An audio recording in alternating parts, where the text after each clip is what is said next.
What's up, everybody? Welcome to GameFace, episode 431 on Sifted Games at sifted.net. I'm Shane Satterfield, the humble founder of Sifted and the host of this awesome video game podcast, but I cannot do it alone. I need my partner in crime. And of course, that is Matt Keil. What's up, Matt? Humble founder seems like an oxymoron, doesn't it? It does, but I really am. To be honest with you, I am. I think I'm generally pretty humble. I try to be anyway. How's your week been? Pretty good. Better than if you work at EA, I guess. Yeah, well, I mean, last week was fine if you worked at EA, I guess. Yeah, until This today. morning, Yeah, I don't know if you guys saw or not, but there were 400 layoffs at EA today. Between 3 and 400, they said, and 100 of them are Respawn canceling a Titanfall extraction shooter. How many more extraction shooters do we need? How many more does Apparently one less is the answer to that. I'm not going to miss the extraction shooter, but it sucks that they couldn't have those 100 people pivot to like another project that, or just work on a real Titanfall 3. Work on Titanfall 3, work on anything else Respawn wants to do. Like, because it's not, it's not like EA's putting out a flood of other games. They're gonna I don't know what they're doing. I mean, I know that all the major publishers are readjusting to scrambling to cancel all their live service projects now that they're realizing that everything they're not all gonna hit. Work. Yeah. Everyone I knew that was looking for jobs last year constantly said like every project I interview for is a PvPvE game. Whatever. Most of them are not announced. Like most of them we don't even know they exist or may never know they exist. People work on them for 18 months. They don't come together. They cut them, or they realize that someone else puts one out that just bombs, and it's exactly like the one that they were working on. Oh no, this is the same thing. And I don't know. I feel like I assume that the extraction shooter is a popular kind of project in this area because it's probably, I imagine it's less difficult and less expensive than making a full-blown Overwatch clone, or a battle royale maybe. Yeah, it's just. It's in the same wheelhouse. Everybody's chasing that Tarkov money because, in 2020, they made $50 million in revenue. They're just some little company. But last year they lost $2.5 million. Oh, I didn't realize that. The boom on Tarkov is over. Oh, I didn't know that. As far as I know. Well, they'll just release Escape from Tarkov 2. Maybe, if they live long enough. That's the thing is they put all their eggs in that live service basket, and there's just it's full. And it's the basket is right. full. Well, it's there's always room for one egg to pop out and you to take the place. You see that with something like Helldivers 2, but it's that's a 1 in how many chance? Right. 1 out of 20? Yeah. If you're lucky. Yeah. 1 out of 20, that may be generous. Maybe. I don't know what the actual numbers for that would be, but it's it seems, that's why Sony was making 12 of them, because they're if we get 2 out of this, that's pretty good. Yeah. That's 5 years of just guaranteed, if it hits, at least 5 years of just money in the bank. The rest of that system's lifespan, at least, Yeah. And it's okay, it's maybe it's almost unfortunate that their first major release of it was a big hit. Right. Because now it's now they're drunk on power. Drunk on power, but also it's that's probably all you get. Yeah, no, you're right. If you look at the averages, how many extraction shooters, PvE shooters, can one company make in 10 years? The thing is, and a bunch of my casual friends kind of confirm this. People don't like those games. That concept is extremely unappealing to most people. All it is they've already wrung the battle royale shooter dry, and they're okay, well, what's next? Now it's the extraction shooter. And a bunch of people don't even know what an extraction shooter is, and so I'll be you remember the Dark Zone and the Division? Right. And they're oh, I hated that. I hated that.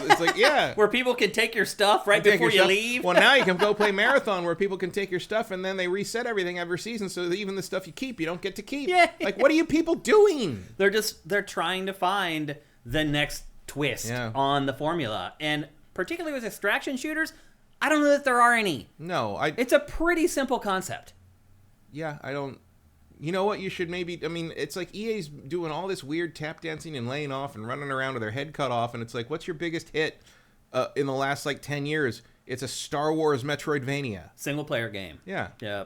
The thing you think doesn't sell. It's and I know that's only one big burst of revenue, and they want eternal revenue, and line must go up, and blah blah blah blah blah blah. But it's you know what? It's change or die. Are you going to turn your back on making $1 billion on a single player game? Apparently. Why can't? What if that game made $1 billion every year? Right. Yeah. I mean, yeah. What if fairies just flew the fucking gold out of a magic cave into you're your right. fucking bank account? Like, what do you like? You're right, though. That's what everyone's thinking, though. Is like if we just get one, it's just $1 billion in the bank. Right. Well, because every everybody's year. fallen into the to the moon crypto scam bullshit. No, you're right. And it's like. And it's this weird belief that this thing will always go back. I always go back. It's like, no, that's not how anything works. Like there's always anything else in the else. world doesn't work that way. Not at all. Yeah. And remember, the easiest way to see through this shit is like, when someone comes to you with a whatever crypto thing or whatever equivalent that, whatever the new, bullshit is. If this shit really made money for them, they wouldn't be telling you about it. No, you're right. They'd be like, this is our little secret. They'd be keeping it to themselves to make more money. Because the only reason they're doing that is because they need your money to make their money. Right. Because they ain't rich either. Yeah. Yeah. You're right. And that's all there is to it. Yep. Like, that's how you know it's basically Amway with a cyberpunk skin on it. You mean like a Ponzi scheme? Yeah. Very much so. Now, I'm not saying that's what EA's doing, but it's that same kind of mentality of like, well, if you just keep doing it, one day it'll all explode and you'll be the richest person in the world. And it's just like, that's not how anything works. Yeah.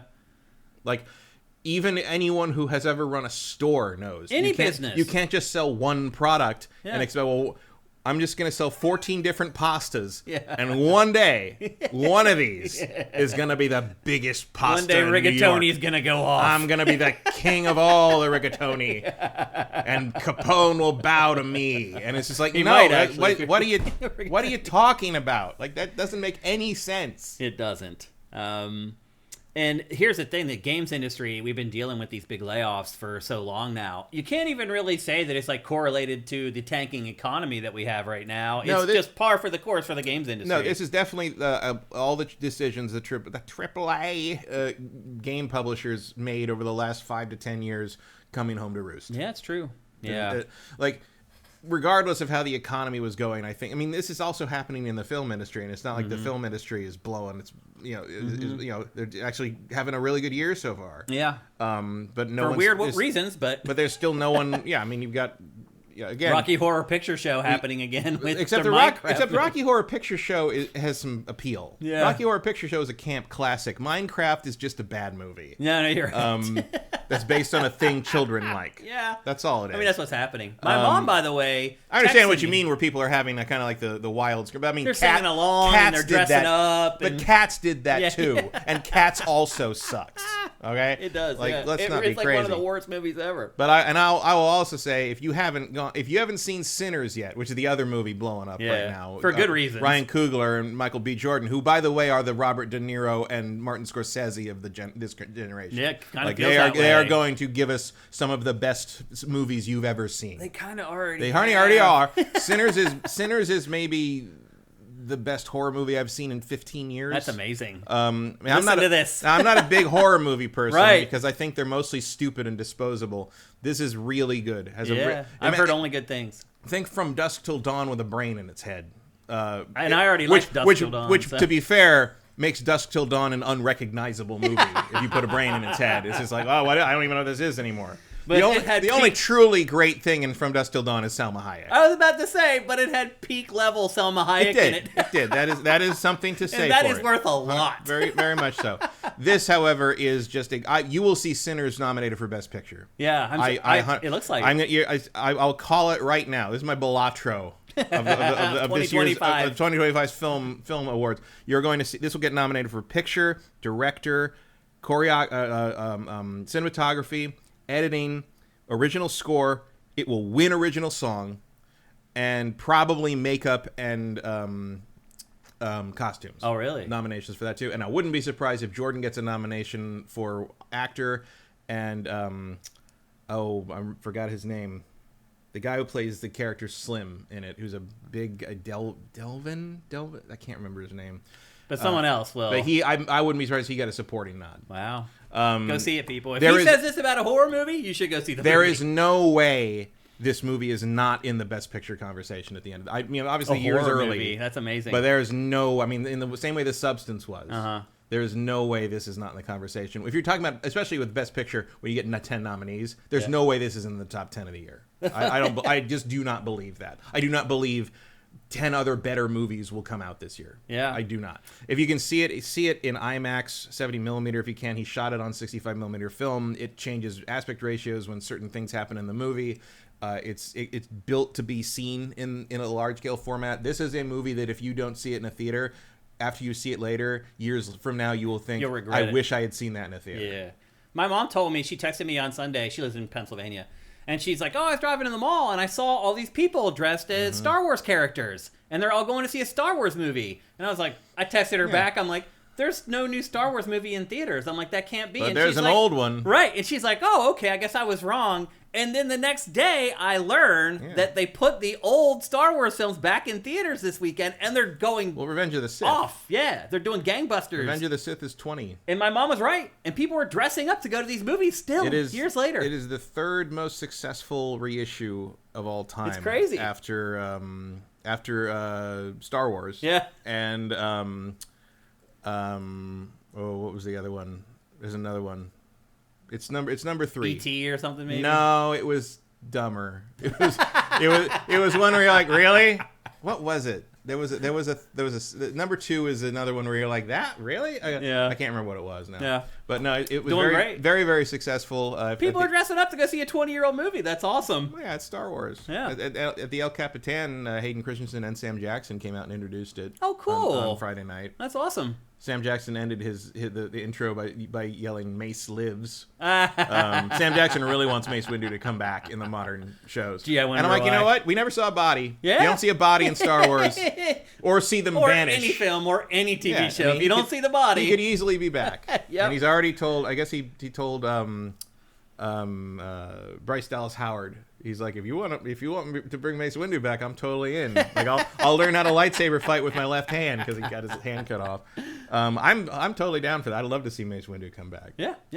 Well, hey, welcome to GameFace, episode 431, right here on Sifted Games at Sifted.net. As you see right there on the screen, we are supported 100% at patreon.com/sifted for just $4 a month. You get all our content early. This show 4 days early. Pactor Factor a week early. All our other content at least 3 days early. We would really, really appreciate it if you could check out our Patreon and give us a pledge if you can. And if you can't do that because you don't have any money, and I have a feeling a lot of people are going to have that story here in the next 6 months or so, you can still help us if you have an Amazon Prime subscription with Twitch Prime. If you're watching on YouTube, go down below. There's instructions about all that in the clip description. If you're watching this on Twitch, a lot of you guys have done it already today. You guys know all about Twitch Prime. We really appreciate you guys doing that. If you are a patron or a subscriber, please continue doing that. It really is money that we need to continue our operations. It's not just extra cash on top of everything else. So we'd really, really appreciate it if you could do that. Actually, let's check in with y'all and see what you guys are up to. Mace doesn't get a hand replacement because he's been living with amnesia in the bottom of Coruscant for 20 years. That's why. Okay. He got zapped, got his hand cut off, and thrown 400 stories into the pits of Coruscant. He doesn't remember who he is. He has to come back to himself. There's all kinds of fun going on in here today already. Let's see what we got here. JM Rain, thank you for Twitch Prime. Congrim1, thank you. Minority Games, thank you for gifting the Tier 1 sub. That's incredible. People are telling me the Steelers should have taken Shadur Sanders, and that is absolutely insane, and I'm glad that they didn't. I was sitting there the entire draft praying that they wouldn't take that guy. Is that the guy that, nobody took? Yeah, well, it took he was supposed to be like a top 5 overall pick, and it went till the 5th round before he was taken. Because as it turns out, he was a total douchebag. He's also the son of Deion Sanders. Do you know who he is? Yeah, I know Deion Sanders. Well, his son is very much like his father and very brash. And apparently he went into some interviews with teams and just blew them off because he didn't want to be drafted by them. And that trickled out to the rest of the league. And the rest of the league was like, well, we don't want him either. And nobody drafted him for 5 rounds. It's insane. Nothing like that's ever happened in the NFL you don't draft. want someone that nobody wants to play with. Yeah. I mean, the Steelers need a quarterback, and they passed on him 5 times. That tells you all you need to know. So, yeah, it was a crazy NFL draft. Talimper, thank you for Twitch Prime. I wonder if that will strike brain at all. Well, I think for him, maybe he'll use it as motivation. He'll say like, "Oh, you guys, no one believed in me," and even though he's been rich his entire life. It sounds like they've recognized his ability. They just don't like him. Yeah, they don't want to be around him, and because people like that, you get in a locker room, they're a cancer. Like I played team sports. You have one person in the locker room that's like boo-boo face all the time. He ruins it for everybody. You don't want people like that on your team. It ruins the whole team. So I don't care how good he is. I don't want him on the Steelers. Outerludes, thank you for Twitch Prime. N1Vec215. Is that 215 for Philly by any chance? Thank you for Twitch Prime. Who else we got in here? Mellow Pintor, what's up? Who else? Jam Rain, I already said. Congram, I already said. Metal Gear Jimmy, thank you for Twitch Prime. Congram says Marathon is going to flop so hard. A lot of it's going to depend on how much they charge for it. I do have a feeling by the time that game comes out, they may change their mind, and it may be free to play. It wouldn't be a bad choice. I think it would be very smart. I think it's the game's only chance, honestly. I don't know if it matters how good the game is at this point. Probably not. I don't think that's a very attractive package. Yeah. In terms of what it is. Like, I think the art design is amazing. Yeah. But again, I would rather just watch those shorts and not have to play an extraction shooter. I don't. Yep. Mellow Pintor says UPS is looking to offload 20,000 jobs. This is going to keep coming, people. You want to be really freaked out? Go look at the amount of ships coming into port for the next 30 days. I want to go pick up some non-perishables. Yeah, and put them in a freezer. We're only talking to Americans right now. Retro Modern Gamer says 1 out of 20 is a 5% success rate. Thanks for the math. Let's see what else we got in here. AJ the Legend Watson, thank you for gifting those tier 1 subs to our crew, man. Hope you're doing good and have been having a good week. Choo choo. Jerry Vic 7, thank you for Twitch Prime. Nox Adernitis, thank you for Twitch Prime. Who else we got in here? Certainly Mexican, thank you. Congram Macaroni is an S tier noodle. Yeah, I can accept that argument. Mitchell Ness, thank you for Twitch Prime. Iviz, thank you for Twitch Prime. Ethiman says, is the big studio model both in film and games largely dying or dead? Not necessarily. I think it's being murdered in its bed. Basically, I don't think there's any reason that model has to die. It's just, again, it's that mentality of everything has to be $1 billion hit. Like you have to make. You have to make a variety. You need the meat and potatoes. Keep people in the seats. And I'm not someone who's anti-blockbuster. I'm not anti-Marvel movie. I'm not any. I love all that stuff. Like I've always liked the big popcorn flicks. But if you go back to like 1990 or the early 1990s and look at the top chart, or even before that in the 80s, which we think of the 80s as sort of that golden age of all the big blockbusters. All the nostalgia shit that you can get greenlit now all comes from the 80s. From the 80s, whether it was any good or not. Yeah. Go look at an average weekend, the box office charts, and you'll see comedies and romances. And rom-coms, like remember, like 84 was a big year, and obviously you had Ghostbusters, and one of the other big hit, like the number 2 I think movie of the year was Tootsie. Yeah, I know. Like it was just like there was just other shit to see. You would routinely have weekends where the number 1 film was the big blockbuster, but coming right on its heels was the new comedy or romance release. Like there was a reason for everyone to go to the theater, not just people who wanted to see a big slam bang action movie. And they've forgotten that, and because they've started to chase that same dragon of like everything has to be the biggest hit that has the biggest line that has the highest thing on the chart when we have our meeting later. And as long then if the revenue's not putting up those numbers, we don't care about this thing that made that smaller amount of revenue. But it's like the only thing you've forgotten about numbers is that they add up. Yeah. Well, I think for a lot of people, the younger generations, the rom-coms and comedies and stuff like that have become Netflix and chill stuff. Right. Well, they also got really stupid. I mean, I would argue that, and remember, influential doesn't mean good. I would argue that one of the most influential movies of the last 30 years is Disaster Movie.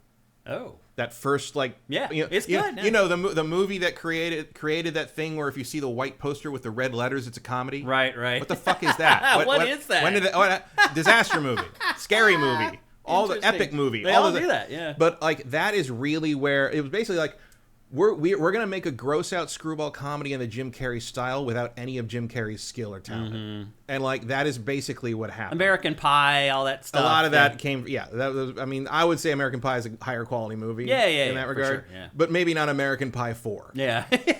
Maybe the first two. But at a certain point, when you keep making things like that do not entertain in the way that, say, Naked Gun or Airplane or Princess Bride or any of those top-level Planes, Trains, and Automobiles, like any of the top-level comedies you think of, Blues Brothers, there's reasons to see those movies in a theater. You know you're going in for a good experience, a movie experience, something that belongs on the big screen, you know? Like, even Planes, Trains, and Automobiles has sequences where you're like, that doesn't hit the same on a small screen. Yeah. I think laughing along with other people. Absolutely. And in the same way that, like, you know, Blair Witch movies are good live, too. Yeah, I was going to say, Blair Witch Project is an example. I didn't like that movie very much, but I will never forget being in a sold-out theater at the Palo Alto Square at a midnight show the night before, the night it came out, and everybody just, I mean... I thought 1999. 99. Right? Yeah. I thought everyone was an idiot for a month. Like, this is like the most boring thing about. But there was an electricity in that room that you don't get when you watch it on a couch. Started a genre. Yeah, the found footage film. And that is kind of like the thing is like you need all the other things to make the medium feel healthy and attract more people who like different things. Like it creates habits too. If people are like, "What's in the theater this week?" Oh, I might like this. Yeah. Like one of the reasons Veilguard maybe wasn't the hit it should have been is because the people who like games of that tone and nature don't expect to be catered to anymore. Right. Yeah. Like they weren't looking for it. Yeah, they've checked out. A lot of people I know that were hardcore Dragon Age fans. They bought a PS5 for that. They did not have a modern video game console until that game, and because there's nothing else for them to play. Although the game we're going to review today, I would recommend that to a lot of them. I would too. So maybe things can get better. But again, the Expedition 33 is not the usual product. No. So it's not the usual budget. It's not the usual team size. It's disruptive. More and more, you constantly in Sinners. Sinners is it cost $90 million. Not a cheap movie, but it was a creator-driven project. Yeah, and Cougar got a deal that no one else. I can't remember the last. He has a deal with that where he got a percentage of the initial box office. Unlike usually, you have to pay off the studio. Right. Then his was first weekend. Wow! So he's doing real well on that. He is. And his other deal. 25 years from now, he gets the rights to that movie back. Period. The rights of Sinners revert to him. That is money in the bank for doing nothing. And the studio basically gave it to him because I don't think they thought it was going to be anything. Right. And in 25 years, it definitely won't be worth anything. The only other director I can think of who has gotten that deal in recent memory is Quentin Tarantino. Quentin Tarantino got a 30-year rights reversion deal for Once Upon a Time in Hollywood. Wow. That's some lofty company there. Yeah. And some of the studios are freaking out about it. Yeah, I bet. Because they're like, wait, if everyone expects this deal now, what are we going to do? Because again, that's the IP thing. In 25 years, the idea that they might have to keep making new shit because the stuff they already made money on is going to go away and they won't be able to reboot it or remake it or repackage it or resell it or remaster it. That's terrifying to them. I mean, where we're headed right now, it feels like we're headed towards like a lawless society where IP won't even matter. Like nothing will matter. It really feels like there's no like laws anymore. Like, well, you're already it's selectively enforced. Public domain stuff is going to make that feel more and more true, even though it's not lawless. It's just that's how. I mean, the Winnie the Pooh horror movies are stupid, but they are entirely legal because that's the Poohniverse, as they call it, which is all public domain. Right now, fairy tale characters as horror characters. That's all. Superman goes public domain in a few years. Batman will be all after the that. Other Disney stuff. And remember, it's only the original version, so they're very different. There's no Lois Lane. There's no Perry White. He can't fly yet. But someone could make a 1938 like a prequel. Yeah, you make a 1938 old school Superman. Yeah. Remember the first issue for free. The first couple issues of Action Comics. His main enemies are bankers. Right, yeah. He's beating the shit out We've come full circle. He's beating the shit out of people who are and threatening people who are ripping off people with mortgage scams. Like he's literally going around. 2008. Famously, there was some guy who was people who love the Snyder Superman. That's just a power fantasy for them. And they're like Superman was never any kind of champion of the oppressed. I don't know where you're getting that.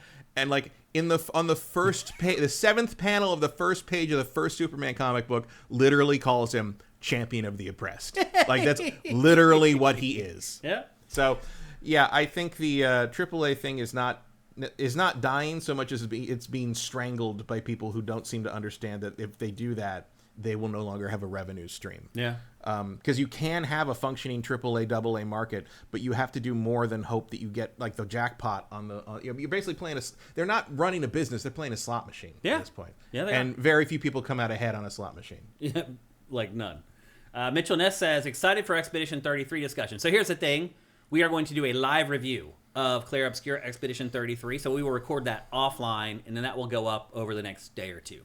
We are going to review Elder Scrolls Oblivion Remastered in today's show, though. And you want the high-quality footage of Expedition 33. Do. Yep. AJ the Legend Watson just got back from Star Wars Celebration in Japan. Wow, they really pimped Revenge of the Sith. Yeah, well, they got nothing else, so... Did you go all the way to Japan just for Star Wars Celebration? That's awesome. A lot of people did. I mean, obviously, there's so many other things to do once you get there, but if that was amazing... Yeah, but you're trapped in Makahari Mesa, so...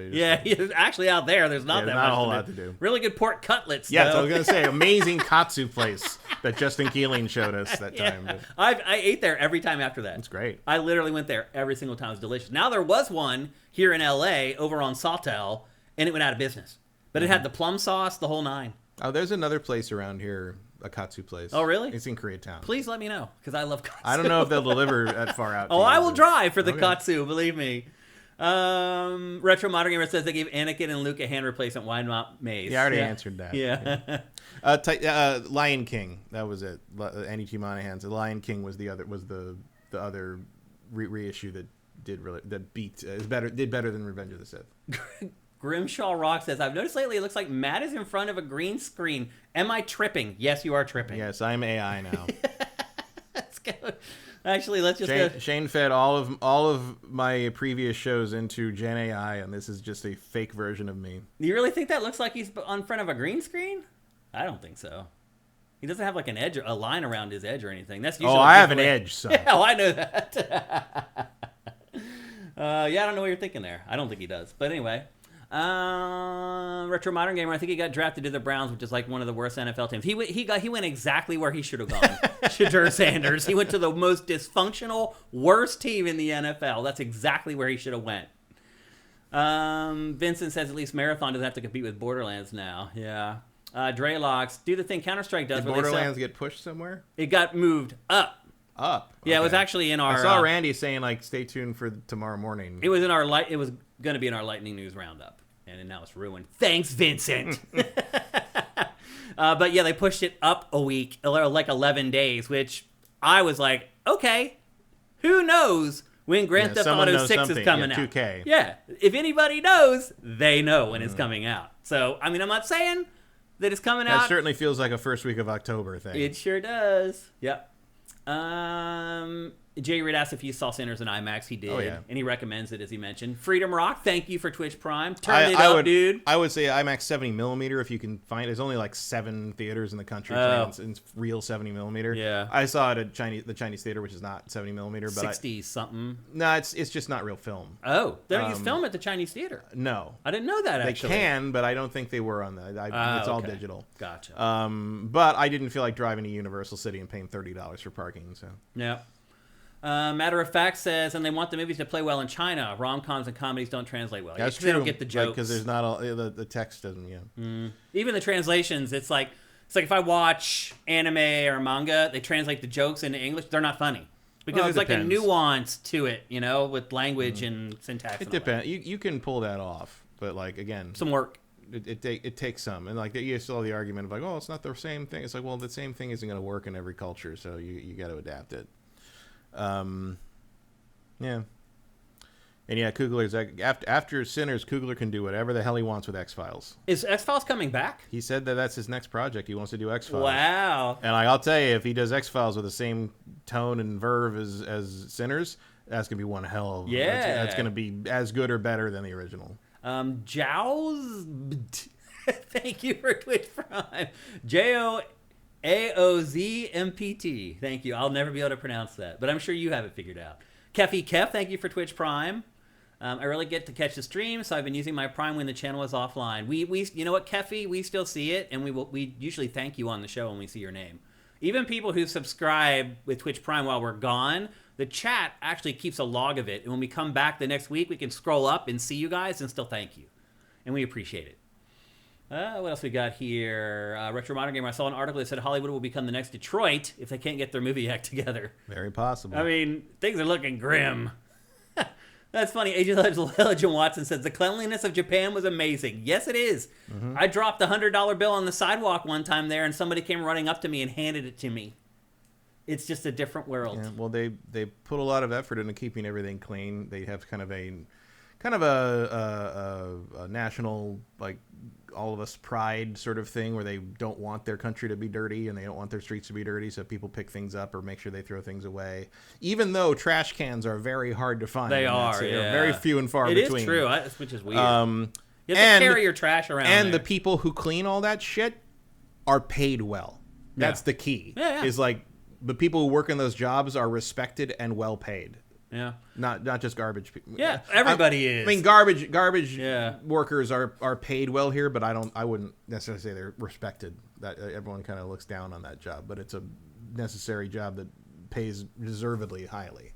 Retro Modern Gamer asked, IMAX is owned by Jeff Keighley's dad, right? I don't know if his dad still owns it. He was involved. Founded it. Yeah, he started it. I don't remember what happened with all of that. I mean, I'm guessing they still have their fingers in that He probably pie still has some somehow. equity in it somewhere, yeah, but I don't think he controls it or anything. And then Mighty Pony Girl reminds us that, except, Detroit is actually doing great these days. Yeah, only a few decades. Well, I don't know if I would say great. I would say it's definitely rebounded. It's better, and it's not from auto manufacturing. Like that's the comparison is like it's how auto manufacturing collapsed and Detroit had nothing else. And look, man, like that might happen here. It might. Like the film industry, I've never seen anything like it. You usually see producers out of work for a while, or this is it. I know crew people who haven't had a job in over a year, and that's ridiculous. Like lighting people, sound gaffers, there's always something somebody needs for that. Commercials, music video, none of it. It's all gone. It's all gone. Yeah.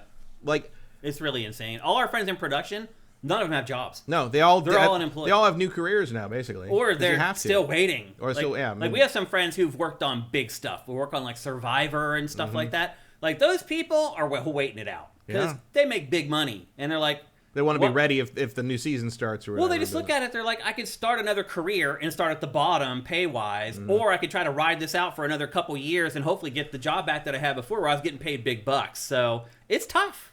Figuring out what to do. So I just wish everybody luck. That's all I can say. It's crazy what's going on. And our city is driven by this. Like our state is driven by this as well. So it's definitely something that we need to get figured out. Well, anyway, so now you guys know Claire Obscure review not in the show today. So we are going to have a shorter game phase today than we normally would because still we'll end up recording for 3 hours, but you guys won't see all of it until a day or two later. So some things just something to keep in mind that we'll be releasing the stream a little earlier than normal today. And one other thing I just wanted to bring up, and this may be just me being selfish, but today is the 30th anniversary to the day. And in fact, what time is it? In about 2 hours, it will be 30 years to the minute of my college roommate being killed in Philadelphia. He was that early in the evening? It happened at 6 p.m. Wow. Philadelphia time, so 3 p.m. our time. Yeah. So it was me, him, and one other friend. We were all living together. It was our first ever apartment right off campus at Temple, literally across the street from Temple's campus. Me and the one roommate, we went out to meet friends to go out to a club, and I think I was maybe even DJing that night or something. And then we came back at 10 or 11 o'clock, and our buddy still wasn't back yet. And when we got to the door, we noticed that there was a detective's card in the door jamb of our apartment, and we were like, what's that? And we just blew it off because we're like, whatever, it's Saturday night, let's party. We started calling people to come over. And then about 10 minutes later, we got a doorbell ring, and it was the police. And we're like, what's going on? We're like, we saw the thing in the car. They're like, you just need to come with us. And we got in the police car with the cop. He wouldn't tell us what was going on. We're like, what is happening? He's like, you just wait. It's just 5 minutes. He drives us to the hospital, and our roommate had been mugged. And at the time, we didn't know he was dead. They had put him on life support, and he was breathing on life support. And we didn't know. They didn't tell us anything. They just take us into the room, and there he is, on all these machines. And we're like, what is going on?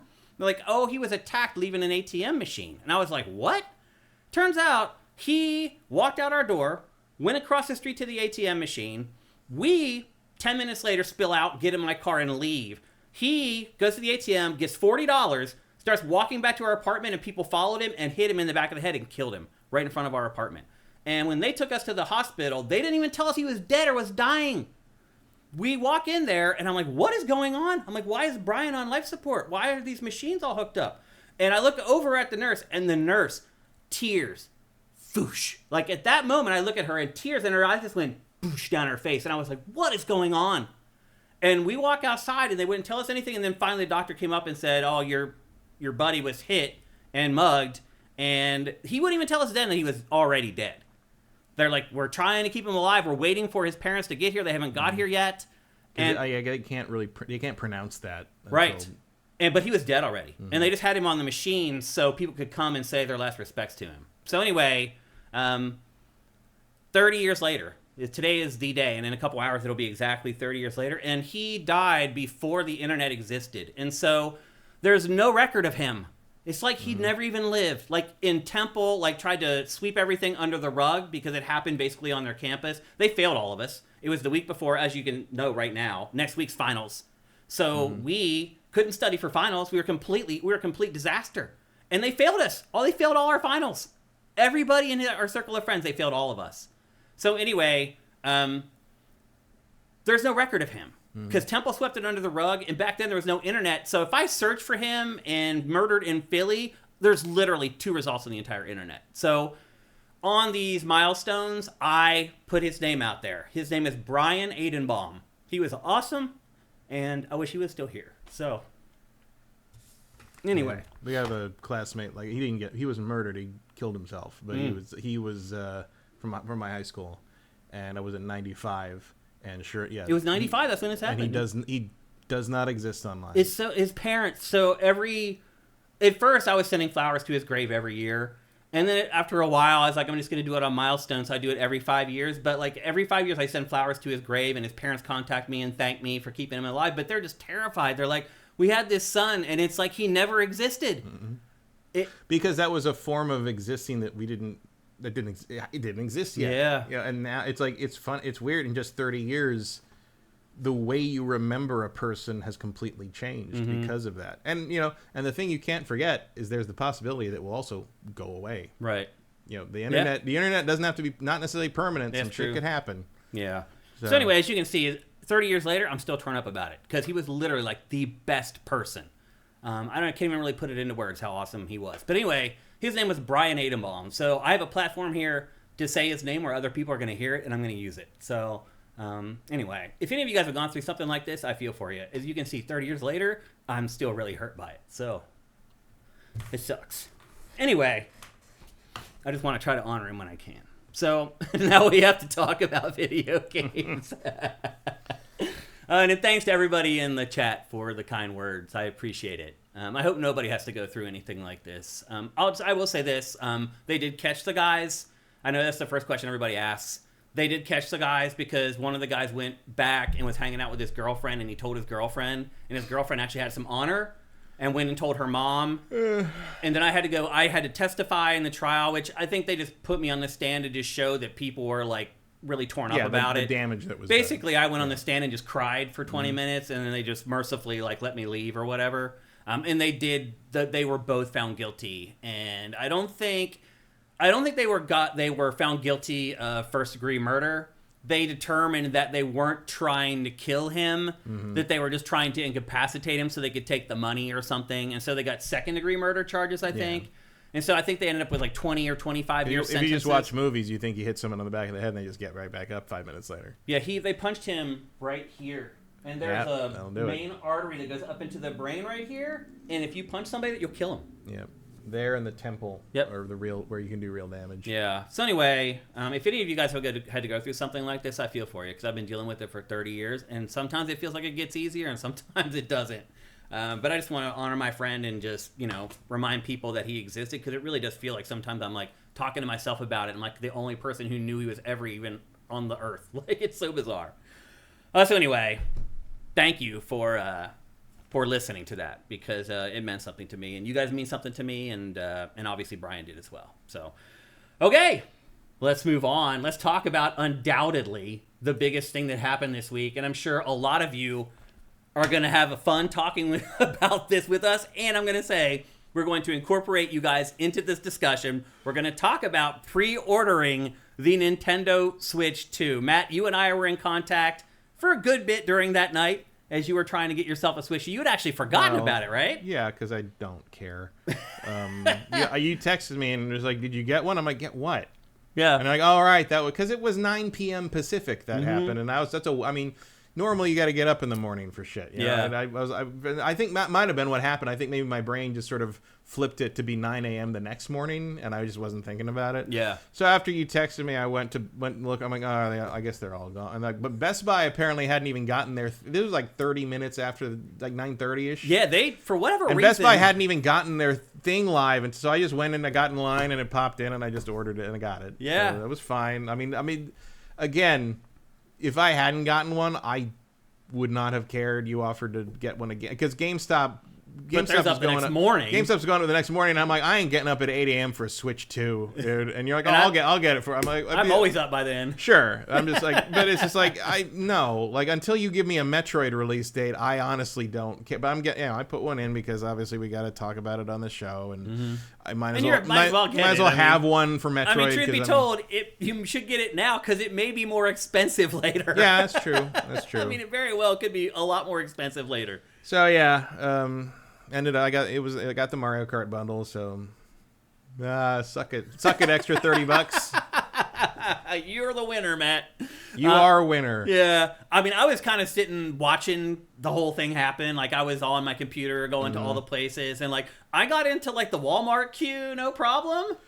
I didn't even buy one. I just did it to see if I could do it. And I do feel a little guilty of it now because I may have taken a place from somebody who maybe could have got one that didn't. So I do regret doing that in hindsight now. But I wanted to check it out to see what the process was like. And I'll say this, like, it does feel like they've gotten better at it. The whole pre-ordering thing that everybody wants. Also, I really do feel like the demand on this wasn't quite as frothing as, the PS5 and not the Xbox really, but like getting the PS5 pre-order was a challenge. I think it depends on how many units there are. You just don't know. If there's more units, it's going to be easier. Obviously. They say that the allocation sold out, so obviously it was more than enough of people being interested. But it did not really feel frenzied the same way that it has in the past. Because here's the thing, like in the past, you'd have to keep refreshing the web page to get like a little button to pop up that you could click, and then maybe you go into a queue and wait, or maybe you go right straight to buy it, and then you try to buy it, and that button doesn't work, and you keep clicking the button till it works. This was different. This was like, you go there, you get on the page for Switch 2, and they automatically put you into a queue. And most websites were saying, like, you're in a line now. Don't leave this page. Just wait. And it seems like for most people, if they did that, they got a Switch 2. I think the problem is... they got an order. We'll see if they show up. Right, if they get it. You're right. That's a good point. It seems like most people got them, though, that wanted one, that really tried to get one. I mean, I didn't really try to get one, and but I got one. Yeah. So. Yeah, so I feel like ultimately it worked out pretty well. I think the big problem is that they still don't message it with the UI.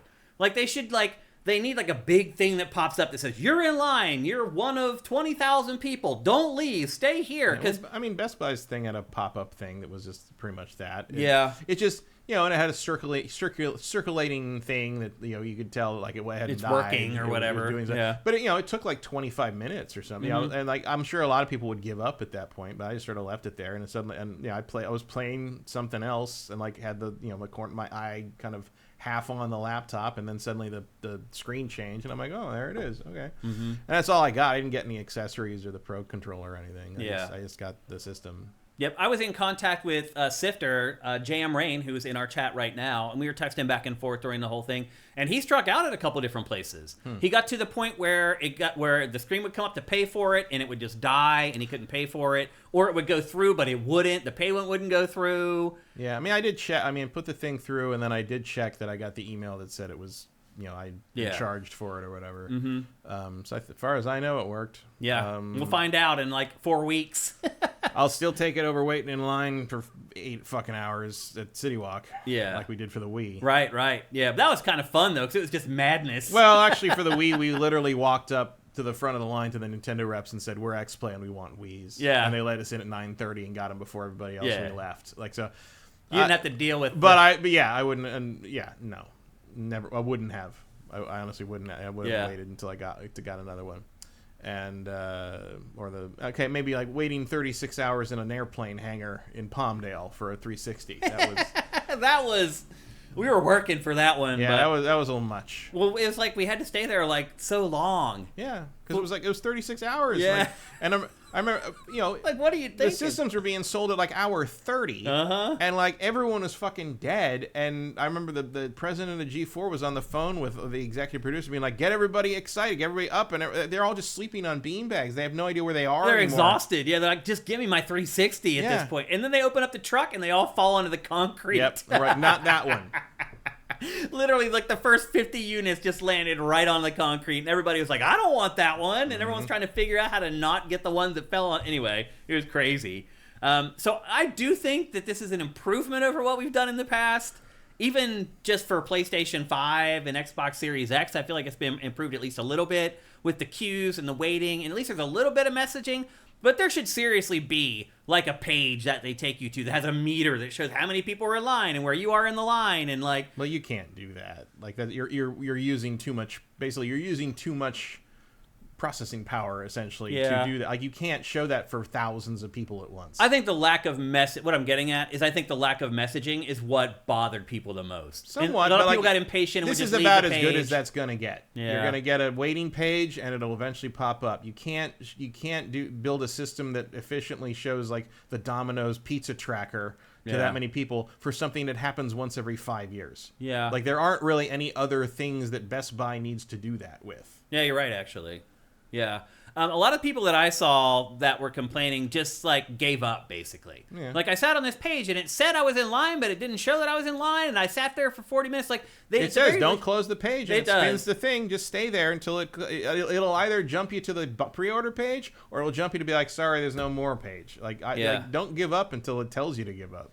You're right. I mean that's what keep that in mind because there's still other pre-order periods coming for Switch 2 here. So that's something to keep in mind as those other periods come up at different retail. Amazon still hasn't sold Switch 2. I mean, it didn't necessarily. Amazon. I don't know what the hell's going on there. It's weird. I mean, again, like it sat there for 25, 35 minutes for me. Like, so by this point, it was over an hour after the pre-orders theoretically went live, and like I could see why you'd maybe just be like, oh, there's no way. It's just busted. It's not working. Yeah, but I just and it popped up. I don't remember what I was. I think I was playing Xenoblade. I was just like, one thing that would be nice is if when it does pop up for you to pay, if they could play like a chime or something. That would be nice. There are like waiting things for I think concert tickets I've done that did that, or I think Disney does that. So at least it alerts you, because I saw people complaining that like they went to the bathroom and came back and it had popped up. It's your time to buy, and they had like 90 seconds left. You only have a limited amount of time. Before it does. Yeah.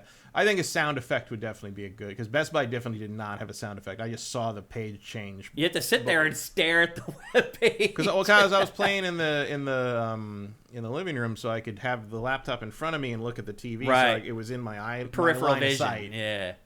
And but I mean, the downside is all I could do was have that there. Yeah. I was just like, well, it's like giant, bright white and blue and yellow page.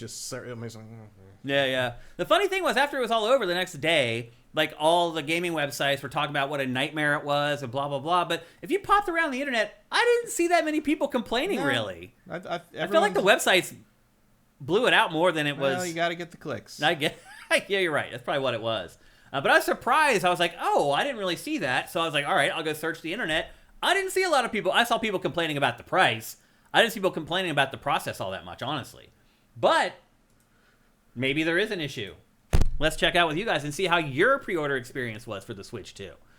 Ashes in the Hourglass says Nintendo won't sell through Amazon because of their tendency to break street dates. So you're saying they won't sell at launch because they're selling Switch now, the first Switch, and all their games. Basically, it won't be pre-orders. Yeah, they won't let them do pre-orders. Although, to me, Amazon is how I got both PS5 and Xbox Series X. I'm trying to remember. I think I did get, because they get a huge allotment. Yeah, I got one of the PS5s from Amazon, and I got the other one through Best Buy. Yeah. And then and they didn't break street date for those. No, I got them on launch day. On launch day. Yeah. Xbox, I got one from Target and one from Best Buy, and Switch I got from Amazon. Okay. I remember You got it from Amazon? I think so, yeah. But did you get it on launch day? Yeah. You did. Interesting. Yeah, they're still not for sale on Amazon, which is nuts. This is for Vigigame says, I'm going to try my luck with Sam's Club or Costco on launch day. That was a pre-order on Amazon for the Switch. They weren't mad at them then. Oh, gotcha. I see. They both have listings that haven't gone up for pre-order. I didn't know that they were going to sell them at Costco. I just got the latest Costco mailer. I didn't see it in there.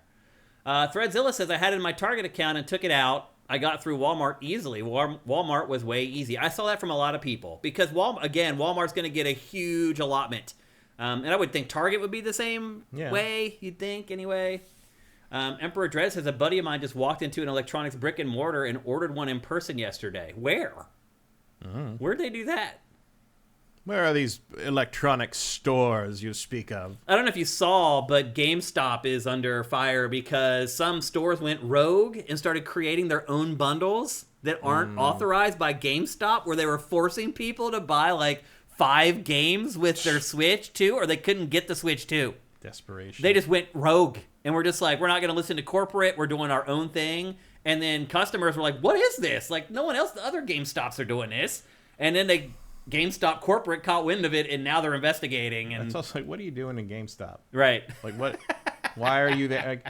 Like, yeah, that's a good point. fucking pawn shop ass store. Oh, Emperor Dread says in the UK. I mean, you've been able to pre-order Switch 2 in the UK from like the day they announced it.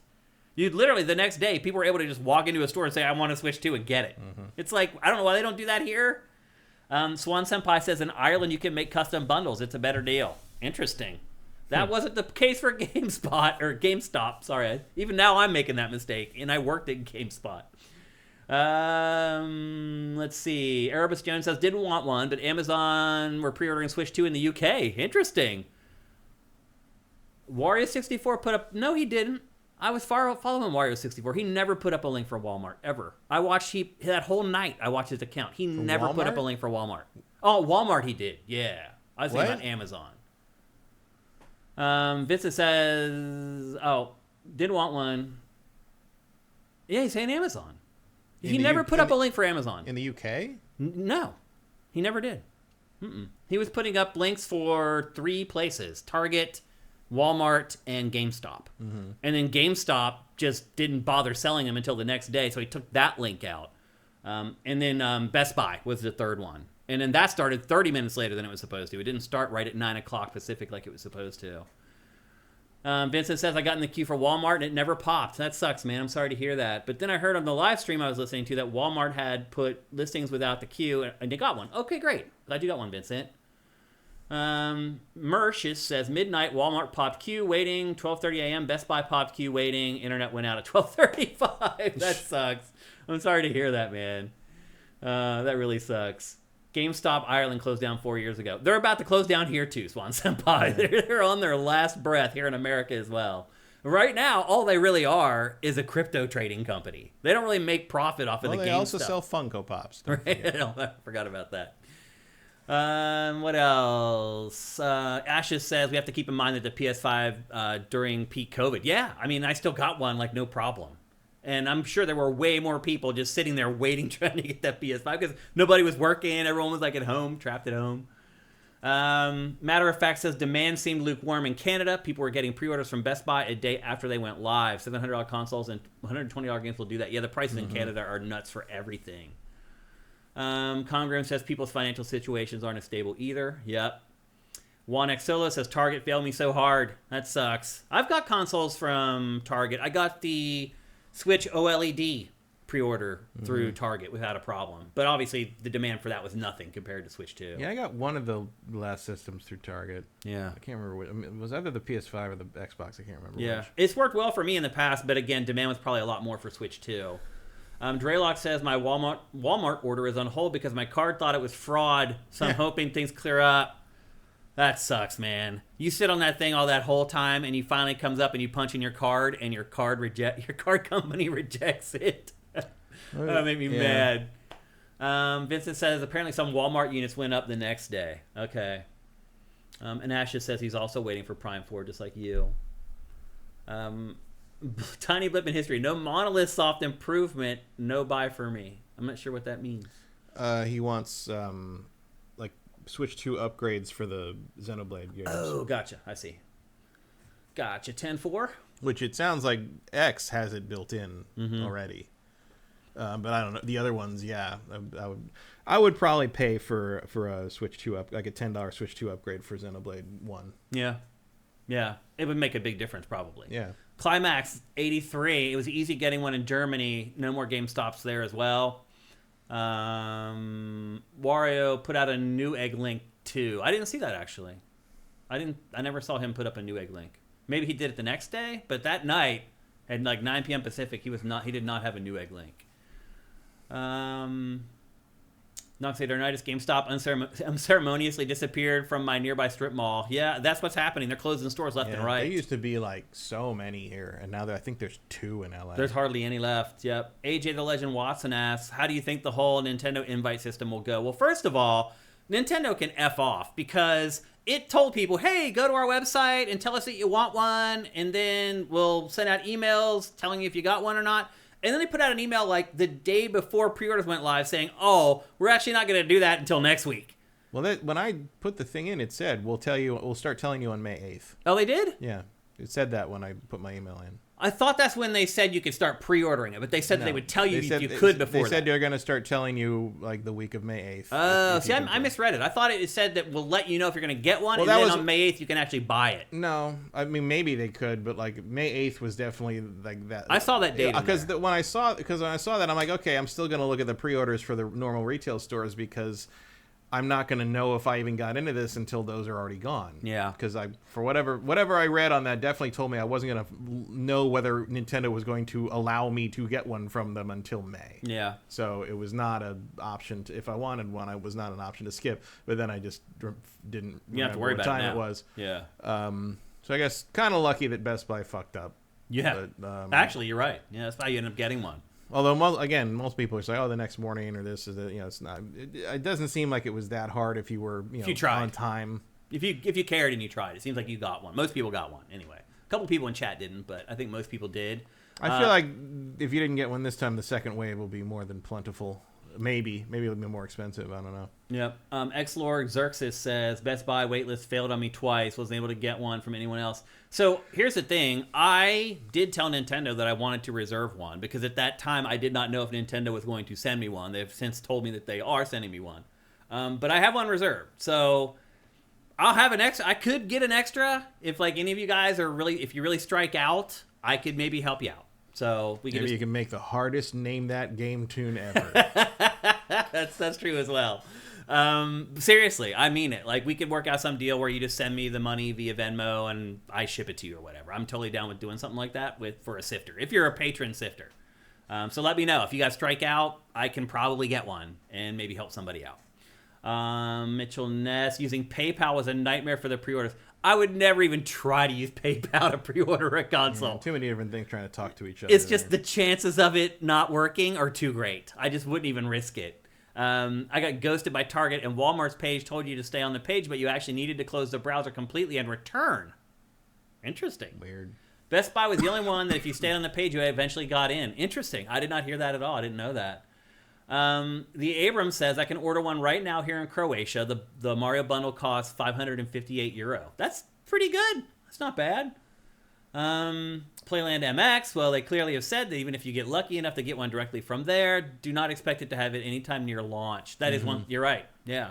And I was shocked by that. It's like you have access to all the units. Like you should be able to set yourselves up with all. They don't have the shipping, logistics. The logistics part of it. Yeah. Nobody will in 2 weeks. Erebus clarifies the Amazon pre-order link went from Mario went up on the 22nd. Gotcha. Okay, so it wasn't on the night then. Mellow Pintor, I'm 42. I'm looking for specific experiences, and there's nothing on the Switch 2 that justifies that expense. Maybe there will be a killer app with the next mainline Zelda or whatever. Okay? I mean, I agree, but I don't. I mean, I'm very excited for Mario Kart World. Ham Chop X, thank you for Twitch Prime, and good evening to you. I mean, Metroid, but again, who knows? I mean, I think Metroid's probably going to be holiday. Yeah. Or in between launch and holiday. Like maybe it comes the month after Donkey Kong Bonanza. It could be an August thing. I mean, you want to keep everything away from GTA. Because like originally I was thinking like October for Metro, but then again, Nintendo doesn't really care about anybody else. I mean, its products are kind of bulletproof. And it's not like Metroid's going to blow the doors off anything It's not going to take sales away from GTA or vice versa. They're so different, like the two games. But it is money out of the market, money out of people's wallets that they maybe could have spent on something else. So that may have some little bit of an effect. I'm going to guess Metroid's not going to be $80. No. Well, they don't think Metroid can sell. Probably not. It'll probably be 70, but I wouldn't be surprised if it's 80. God of Gambler's asking, what is everybody pre-ordering? I only have Mario Kart. I don't have to worry about it. Nintendo will just send me everything, but that's all there is. That's the only game. Yeah, like, I'm not paying for that demo thing. Yeah, I'm not. And like everything else is a third-party game I literally played years ago on another platform. Yeah, and it probably ran way better and looked way better on that other platform. I mean, Mario Kart is pretty much it. Like if you've been playing games all along, Mario Kart's it. Yeah. If you're a Nintendo person who's only had a Switch, then there's a bunch of stuff. Yeah, I guess go play Elden Ring finally. It's like the best day of your life, basically. It's hilarious. But that's the truth of it. And there are a lot of Nintendo fans that do that only get Nintendo consoles. So there's a contingent of that person out there that will definitely be buying more than just Mario Kart. But I think for people like us, people in our chat, it really is just Mario Kart World. Yeah, like I'm kind of curious to see how Elden Ring would run on it. Right. But I ain't paying $70 for it. Just watch some videos on YouTube. Let Digital Foundry handle it. Threadzilla says Mario Kart and then Tears of the Kingdom upgrade. Okay. Yeah, well, I'll buy like a Xenoblade Xenoblade Chronicles X upgrade if they put that up at some point. But that's really the only thing I'm looking for. I have no interest in playing the Zelda games again. I don't think any of the other stuff they have upgrades for at launch are of interest to me. LeBeau81, what about the Trump fees? Yeah, I mean, that's why you got to buy it now. Yeah. This is as cheap as it's ever going to be. I mean, that's what they already did. They kept the price of the system the same, and they jacked up the prices of all the accessories. All the other stuff. Yeah. Which, I mean, fair. That's probably the best solution of a bad situation. The fact that the controllers are $100 after tax is wow. Like I don't think you guys are realizing Donkey Kong Bonanza is not a launch game. Everyone's saying they're getting Donkey Kong at launch. It's not a launch game. Window. It's a month later. But yeah, like 6. Is it 6 weeks later? I think so. Yeah, mid-July. Yeah. So it's not a launch. It's a launch window, but it's not a launch game. So that's why we haven't been talking about it. The Abram says Elden Ring sold 30 million. Yep, they just announced that this week. 30 million units sold of Elden Ring. It's insane. They're going to sell another 5 probably on Switch 2 eventually. Maybe, yeah. Yeah, it's really nuts. Clearly, you need to cover Survival Kids on day one, Vincent says. I mean, that's kind of what we're talking about if we're not talking about Mario Kart World. Is that launch? I think it is, yeah. Yep. Draylock says, speaking of tariffs, Amazon is showing the tariff costs at checkout for their storefront. Actually, no, they're not anymore. Because we'll give you one guess who called Amazon and said, you can't make people know what's really happening. Somebody, how dare you tell people the truth? Somebody gave Mr. Bezos an angry text. Yeah. How dare you tell people Probably the truth? Probably a lot of randomly capitalized letters. We're not allowing truth around these parts anymore. I don't know. We must be living in 2024. What are you talking about? It's called Truth Social. Oh, man. Threadzilla asks, worst launch lineup ever? Pretty close. For U.S., it's pretty close. The Japanese Dreamcast launch was the worst lineup ever. Let's just go U.S., though. Yeah, but U.S., yes, it's the worst. It's one of the worst. Yeah. It's definitely in terms of things that you would want. I mean, there's a lot of good games in the launch lineup, but they're all games I played years ago on other systems. So it's like in that regard, if you're someone who keeps up with everything, yeah, it's a terrible launch. It's about one game. PS3 was pretty bad. Nolan Bozo's Zone reminds us. PS3 was pretty bad. First party wise, but this is worse. First party wise, I'd say PS4 was pretty bad. Yeah, it was just basically. It was also kind of the same thing. Killzone Shadowfall or whatever it was, and then that twin stick shooter that everybody played. What was it called? The launch game that was free. Oh yeah, from Housemarque. Stars. Yeah, I know what you're talking about. I know you do, but I don't remember the name of it anymore.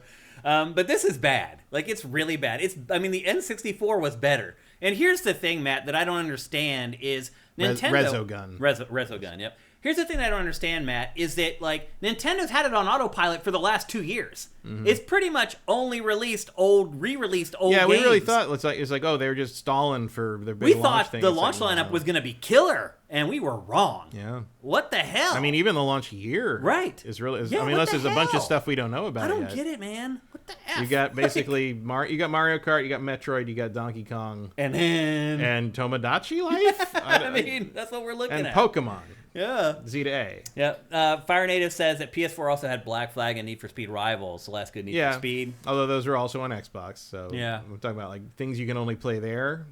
It's probably the worst. I mean, to be fair, actually, I guess to be fair, Dreamcast in Japan did have 2 games, and they were both exclusives. Yeah. So, however, one of the games on Switch 2 is Mario Kart, and one was a Mahjong game. So let's equate that to the stupid Switch demo you have to pay for. Yeah. The other game was Godzilla Generations. And I'm going to say Mario Kart World is probably going to be better than Godzilla Generations. Probably. I would hope. That would be really bad if it's maybe there was a third game on the Dreamcast launch. I can't remember. I don't think clearly so. Not good enough to that you remember it. I mean, a month later they had Sonic. Mm-hmm. That came out in November, and then like a month later or September maybe Sonic was the day after Christmas. I remember that was the first like notable, because before that you had like Blue Stinger and a bunch of like bunch of C-lister shit. Yeah. That was basically just like, oh wow, look how good it looks. Right. Like it had that weird. Then you had to play it. Like things like Blue Stinger that had that weird. You know what I'm talking about? It had that weird Dreamcast explosion. You know what I mean? Like where they really over textured the smoke. Yeah. You know what I mean? Like I don't know another way to describe it, but it's like, still I was like, wow. Blue Stinger and Illbleed had it, and all it was just like it looks like no other explosion that's ever been in a video game. Power Stone had a little bit of it, but then they put Sonic out, and it was like, whoa, this is amazing. It was all about the graphics at launch for sure. Yeah. I mean, Godzilla was impressive graphically. It was just one of the worst games I've ever played. Even as a giant Godzilla fan. It was like the first time we ever saw kind of high-res visuals on the console. where you're like, that looks really it's really crisp. clean. Oh, this is the whole game. Okay, just walking around. All right. But to your point, like, most console launches, the software lineups are pretty crappy. No, but usually you have the third parties coming in with, like, new, like, Black Flag. Right. There's literally nothing new from anyone, because the Switch is always going to be a Nintendo console that plays Nintendo games, and everything else is an also-ran. I think Split Fiction is probably the biggest surprise, because it's only like a month or two old. It's new. Yeah. There were other ones, though. But again, already played that one. Yeah. So it's... Erebus says if you give them $500 just to play Mario Kart, what incentive does Nintendo have to produce more? Yeah. More what? Games. Like... As in, like, why should they put more in at the launch, you mean? If we're all just going to buy it for Mario Kart anyway. And I'm like, yeah, you're right. I mean, I would like to play something else. Yeah, but who gives a shit what you want? You already bought it. They sold out. They're done. But that doesn't explain why there's only 2 more games for the rest of the year. Like... No, but, like, also, that's correct. It's like, Nintendo is constantly rewarded for minimal effort in terms of, like, putting out something. Its fans will look past a lot. There's no doubt about it. I mean, people can whine about Pokemon all they want, but they still fucking buy those things, don't they? Mm-hmm. Yeah. Ash has asked, what was the last launch lineup that you guys thought was good? That's a good question. Yeah. Switch? Switch had Zelda. Switch was people. I was just thinking about this and reading about this earlier today. Switch is launched. Like, now we think of 2017 Switch year as like one of the the GOAT year kind of thing. No one was saying that at the time. I think we were. I wasn't. Certainly really? Wasn't. Well, because by the end of it, but for most of the year up until Mario Odyssey, everyone's like, all it is Zelda. We got nothing else. There's nothing else to play. Yeah. And then once you get Mario and Zelda in the same year and they're both what they are, everybody was like, oh no, it's fantastic. But for that whole summer. People, you go back and look. People were just bitching about how nothing was on the Switch. Well, the good news is that Zelda was like 60 hours long. Because you got Zelda, and sure, that's great and all that stuff. But then, like, the next thing you had to play to kill the time between that and Mario was snipper clips. Yeah. So it was like, or 1-2 Switch. Yeah, it was pretty anemic beyond Zelda. I would say the best launch lineup, U.S. launch lineup of all time was the Dreamcast. It was pretty good. That had a ton of 25 games. 25 Probably half of them were like new. A bunch of them were new. A bunch of them were things you could only play on that system at the time. A bunch of them really, a bunch of them even were, like Ready to Rumble, like a bunch of them were new to the U.S. Yeah, like obviously a bunch of them had launched in Japan already, but like that launch lineup was very impressive in terms of things you couldn't play anywhere else, and in terms of things that looked as basically showed off the system. Yeah. I had a lot of it already from Japan because I had the import system a year earlier, but I do remember standing in those stores and being like, "That's real. There's a ton of good stuff in here." Mm-hmm. And maybe to this kind of the reverse of Vincent's point, or whoever maybe said they that, should have farmed those games out a little, right? But also, it's like that didn't help them, did it? No, didn't save them because it had a great launch. Yeah, but after that, it just didn't matter. Yeah, like they may have been smarter to do what Nintendo's doing and parse the games out for a few months after launch. But there was a whole different theory behind launching consoles back then. It was a different time. When does the Muso game come out? Oh, I don't think they gave a release date for that. Didn't they give a year? Did they say? I don't think so. I don't remember a date for that game. Some in my head keeps saying the end of the year, but I mean, I'm guessing that's probably when it will come, but I don't think they actually announced that, if I remember correctly. Vincent says winter. They said winter. So it could be probably Q1. End of year or early next year. That's Q1, because winter this year is holiday. Right. Yeah. And they would announce that it was going to be a holiday. Yeah, so that's Q1 next year. Yeah, then. So early 2026, yeah. So anyway, I mean, yeah, like I've said for the last few weeks on this show, I'll be playing Mario Kart for hundreds of hours or whatever, but I would still like to have some other single-player game to play. Oh, I would love to, because I don't actually care about Mario Kart. Yeah. I mean, I'll play it because it's in the box. Right. Or probably on the system. I mean, but it's not like an appointment play for you where like you can't wait. Not. It's just like it's there, so you'll play it. Yeah. Like I do want to play it, but I also want something else. I got the bundle because I knew that if I had to pay $80 for it, I would never play it. Right. That's really the reason I bought the bundle, because otherwise I will never play this game, because fuck you for $80 for that. Are you out of your mind? Like, I know I'm not probably I'm not a minority on that, because people are just mad that anything costs $80. Right. But it's like paying $80 for a Mario Kart game is insane to me personally, because I just don't play those games enough to warrant that. Yeah. It makes sense. I don't live in a dorm anymore. Like, that's the only time I played a Mario Kart game enough to warrant the price I paid for it was Mario Kart 64, because I was at college and I had 13 people rotating in and out of my dorm every weekend to play this game over and over again. Yeah, and you don't play online either. No. So, and I do. So I'm very excited about Mario Kart World. So anyway, it looks like most of you guys got them that wanted them. Jam Rain, did you get one? After everything that you went through, did he ever say in chat? Out of Baldy's Way, thank you for Twitch Prime, by the way. Let's see if he says anything in here. Mr. Starwalker says there were 4 Dreamcast release day games. All right, Virtua Fighter. Yeah, I forgot about that one. And Pen Tri-Isolon. That's the third one I was forgetting. But there aren't only 2 more games. There are 4. 5 if Hyrule Warriors is this year, plus the 2 expanded DLCs for Mario Party and Kirby. If Hyrule Warriors is winter, then that's not this year. Vortex Complex is taking exception with your negative comments about snipperclits. Well, there's always somebody. Fire Native is saying SNES, Super Mario World, F-Zero, Pilot Wings, Gradius 3, SimCity, Super Mario. Yeah, I mean, that was a great launch, no doubt about it. No One Knows His Own, actually, I don't know. Power Stone was a launch game, I think, for Dreamcast. It was not. It was not? It was definitely not. Really? ActRaiser, that was another launch game for Super Nintendo. How far after launch did Power Stone come? Like a year. Really? Wow, I don't remember that at all. It was definitely not launch. 100% not launch. Okay, I believe you.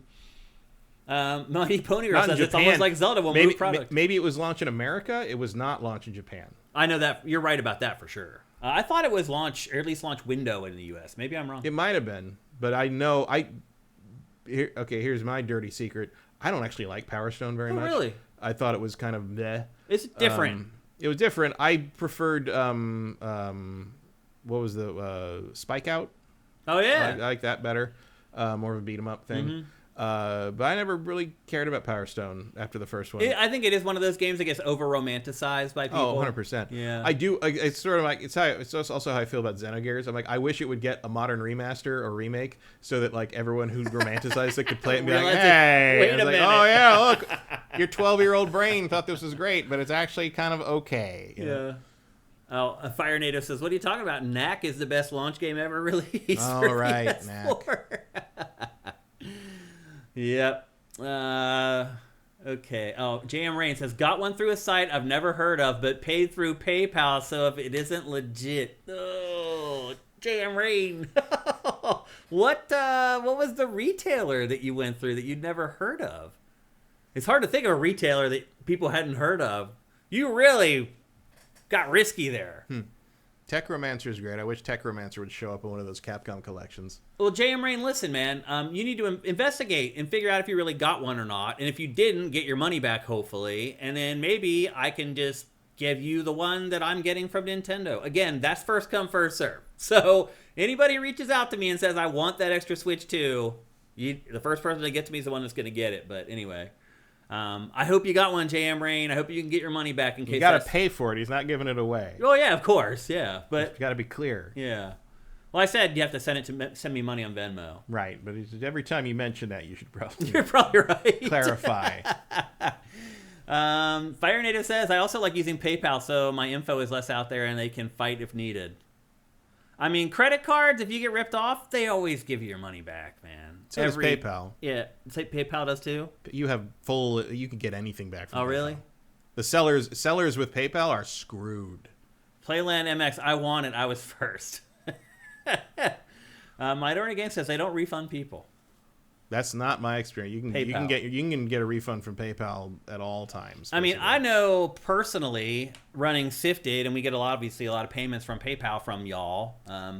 PayPal is tilted too far towards the buyer, as far as I'm concerned. We lose. We always lose. Mm-hmm. If there's a dispute, PayPal gives the money to the buyer every time. We lose the money. Mm-hmm. Like, it sucks. It doesn't matter how obvious it is that they were in the wrong. They give the money to the buyer every time, which is weird. I mean, they do the same thing on eBay. That comes from eBay. I was going to say, that comes from eBay. Like, it's the just a eBay hangover. policy just ends. Yep. Just how it works. Anyway, well, I hope everybody who wanted a Switch 2 got one. There are going to be more opportunities coming up. Again, Amazon US still has not sold Switch 2. And my guess is it will eventually get some. Don't forget Nintendo's thing is coming up. It looks like on May 8th. So if you struck out for the first round of Switch 2, if you're really studious and you're on it, I think you can get one. But you got to care and you got to want to do it. So... Nolan Obozo says selling comics on eBay with PayPal sucks. Yes, it does. Why is it different for PayPal with comics? People who buy comics are just assholes. Oh, really? I've run into this because my friend who sells like a lot of my extra Transformers and things for me, like I hear all his stories. He does comics, he does collectibles, and he says he has never run into people who like just ghost and back out of buys as much as people who buy my Transformers from him. Really? He's like every third or fourth one, whoever wins the auction will just ghost him or refuse to pay, and he has to like go to put it back up or go to the next person. Probably because they're young. No, they're all in their 40s. Oh, really? The people buying these masterpiece things are our age. Really? 100%. And they just ghost. That sucks. I mean, that's a problem with everything. I mean, that's eBay in a nutshell. Like, one time I had, like, years ago, I had my wife sell some tchotchke that I got, and in the listing... explained everything. What it's supposed to come with, what it wasn't supposed to come with. The guy was like, where's the game that was supposed to come with this? There was no game that came with it. And that's all he had to do to get his money back. And he destroyed it. He destroyed the item. And he said that he destroyed it because he was trying to find a game inside the item. Weird. So he destroys the item and says, I want my money back because there was no game inside this thing, even though it never said there was supposed to be a game inside it. And they gave him his money back. And I had a smashed thing that he ruined, and he got his money back. I was just like, what is going on here? That's eBay in a nutshell. They must always side with the buyer. And I'm sure with comics, they're like, oh, I don't think this grading is accurate. Like, this is actually not really that great. I mean, there's a crink in the corner that they could have put in the corner themselves. Right. Like, well, there's always, that's also the problem with selling to nerds is everybody thinks they're an expert. Right. So that's true. That's hilarious. Anyway, it sounds like there were a lot of crazy stories from y'all trying to get a Switch 2. I hope they all worked out for you in the end, and if you wanted one, you got one. All right. Well, we won't know until the 5th. So. No, you're right, actually. You won't know until that day comes and that console either shows up at your doorstep or it doesn't. Yep. That's the X factor. And you open it up and hit the button and it won't turn right. on. There could be there could be a bunch of stuff that affects it. Or the dock has a dead HDMI cable. Who knows? Or anything. Who knows? I mean, there could be recalls. Like, who knows? Anything. Nintendo's usually pretty good with its hardware. Got a dead pixel right in the middle of that fucking screen. Yeah, it's true. Okay, let's move on. We're going to talk next about... I don't know if this is the biggest game. It is. This is the 4 biggest game of million the week. players. It's the biggest game of the week. So already, The Elder Scrolls 4 Oblivion Remastered has 4 million people playing it, and it's been a week. In 7 days. 4 million people was 3 days. In 3 days, they hit 4 million? So who knows where it's at? They announced that after 3 days. So it could. Who knows what it's at this point? Now, keep in mind here that this game is on Game Pass. It's not on Switch. Yeah. Oh, yet. I mean, it might be. I don't see why it wouldn't be. Seriously. Like, in the very near future, would be my guess. So keep in mind, this game is on Game Pass. And they said players. So they didn't say how many they had sold. It's including Game Pass. Yeah. Now, I will say, because of their stupid patch, I bought it on Steam. So you bought it when you didn't need to buy it? Well, I had to buy it because it wouldn't work right. Because the Game Pass version? The patch broke the Game Pass version on Friday, at least on PC. I think it was only on PC. Mm-hmm. But it removed anti-aliasing and DLSS. It was all grayed out. You couldn't do anything with it. And rather than like fight with the INI and wait for them to fix it, I don't know if they have already. But they didn't push the patch to any other platform as far as I'm aware. So I just got the Steam version. And transferred my save, which was a more involved process than I thought, because it turns out Xbox app keeps their saves very differently from the Steam version. I'm surprised you got it to work at all, actually. Well, you just have to. It's a question of finding the saves in the Xbox apps, because they just don't name them. In Steam, you go into the common apps and go into the game, and you go find the thing, and it's in the save games, and it's just named like autosave, whatever your character named. 1, 2, 3, you can 4. read exactly where it is. It's basically the same text that appears in the box when you load it in the game. On the Xbox, it's in a bunch of folders that are just like D71 and MZ, and then inside there's like you basically have to know that the folder is called like WSD or something, and you have to know that's the folder. You have to know that the folder, and you have to organize Should be called them. WTF. You have to organize them by date to get the most recent save. You have to know which one's large enough to be the save, and you pull that over into the Steam one and rename it. So it matches. You basically match the name to one of your other previous saves on the Steam version, and just make that like rename that like old or whatever. Right. And take that and put it in and rename it a .sav, and then when you load up the Steam version, it will read it. Wow. And recreate your character and the whole Shocked thing. you figured that out. Well, I didn't. I saw a YouTube. God bless the internet. It was a YouTube video of it.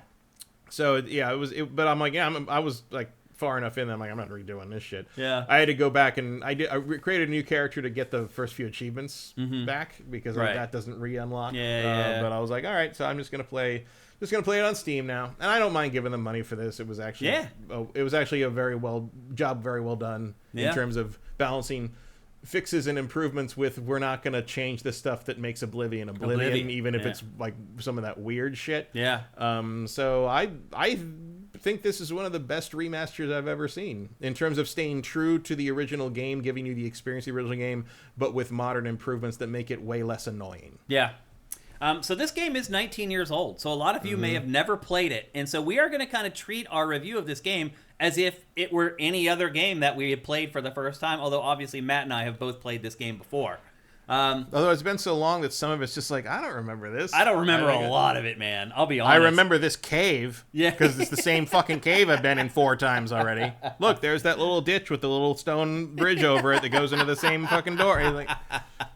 So the game starts, and you are in a dungeon, locked in a cell, and luck would have it... very rude dark elf across the hall. Yeah. And luck would have it that there's a hidden passage in your cell. Yeah, Patrick Stewart needs to use the secret passage in your cell. Yeah. You're not supposed to be... But destiny has put you in the cell with the secret emperor passageway. And then they're like, we can't close this because otherwise we can't get back in.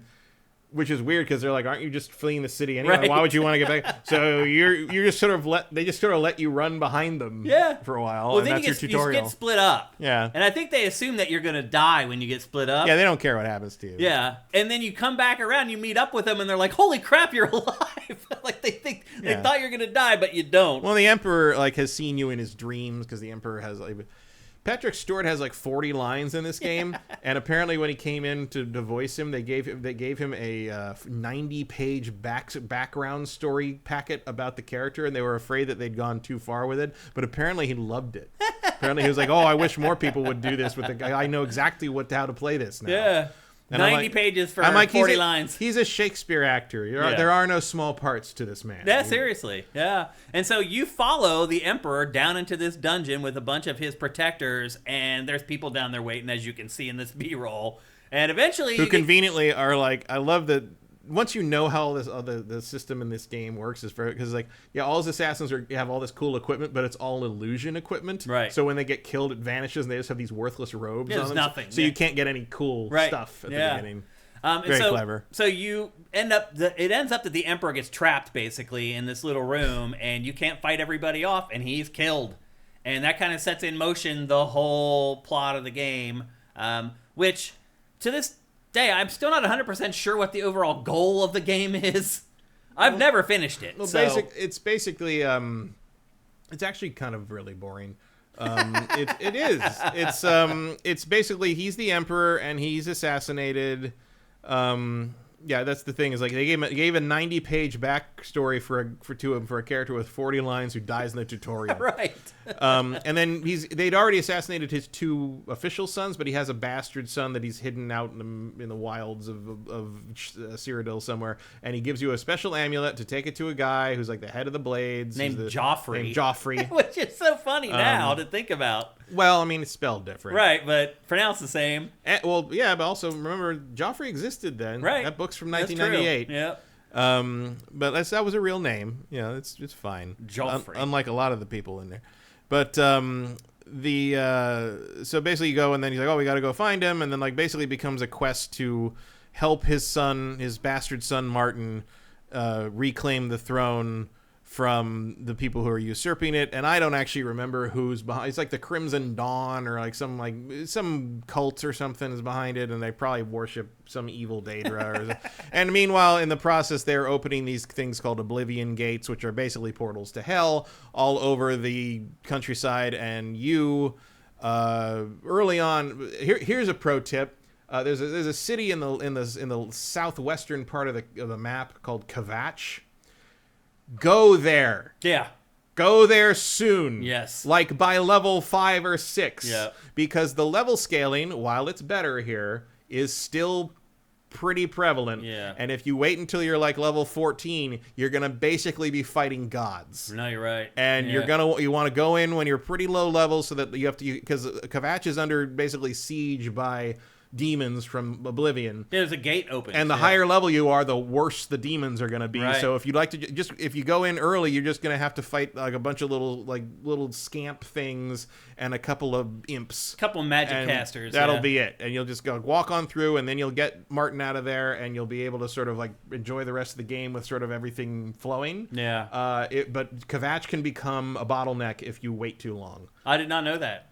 Yeah, because I've seen people on like the Steam discussions and places that are like it's like I didn't go to Kvatch until I was level 25, and I'm basically fighting Daedra that can like call the sun down on me. It's like so this is a case, Matt, where the way you play a lot of open world. No, games, that'll screw you. 100%. Really 100%. put it to you. That's why, I mean, very famously, it's like by the time you're a high level, you're like getting robbed by bandits wearing armor that's worth more than a city. Yeah. You know? It's like, or like, you know, people are like robbing that happened to me. I was one of the little side quests you have to, or one of the Fighters Guild quests, you have to like sit in a store all night and like wait for these robbers that keep like robbing the place. And they all showed up, and they're all using magic glass weapons, and were wearing like Daedric and like Daedric and glass armor with like magic enchantments. Just their chest armor was worth more than everything in the store that they were robbing. But that's just what they're wearing because they had to match me in level. Right. So there's a little bit, but again, they didn't. It's not as bad as it was before, but it's still there. You know, it's still like you're never gonna feel like super powerful because you're always gonna, you know, more than 3 things at once can really, you know, kill you real fast. Yep. Because the level scaling is just so aggressive. Yeah. It's better, but it's not like Skyrim. I think is a much more satisfying experience in that regard because you can, you know, a mountain lion is always going to be as strong as a mountain lion is. Yeah. And in this, like, you know, by the time you're level 40, a mountain lion is like the mountain lion that all other mountain lions were carved from. Right. You know, it's like this is the mountain lion that is the origin of mountain lions. Yeah. The mountain lion all other mountain lions aspire to be.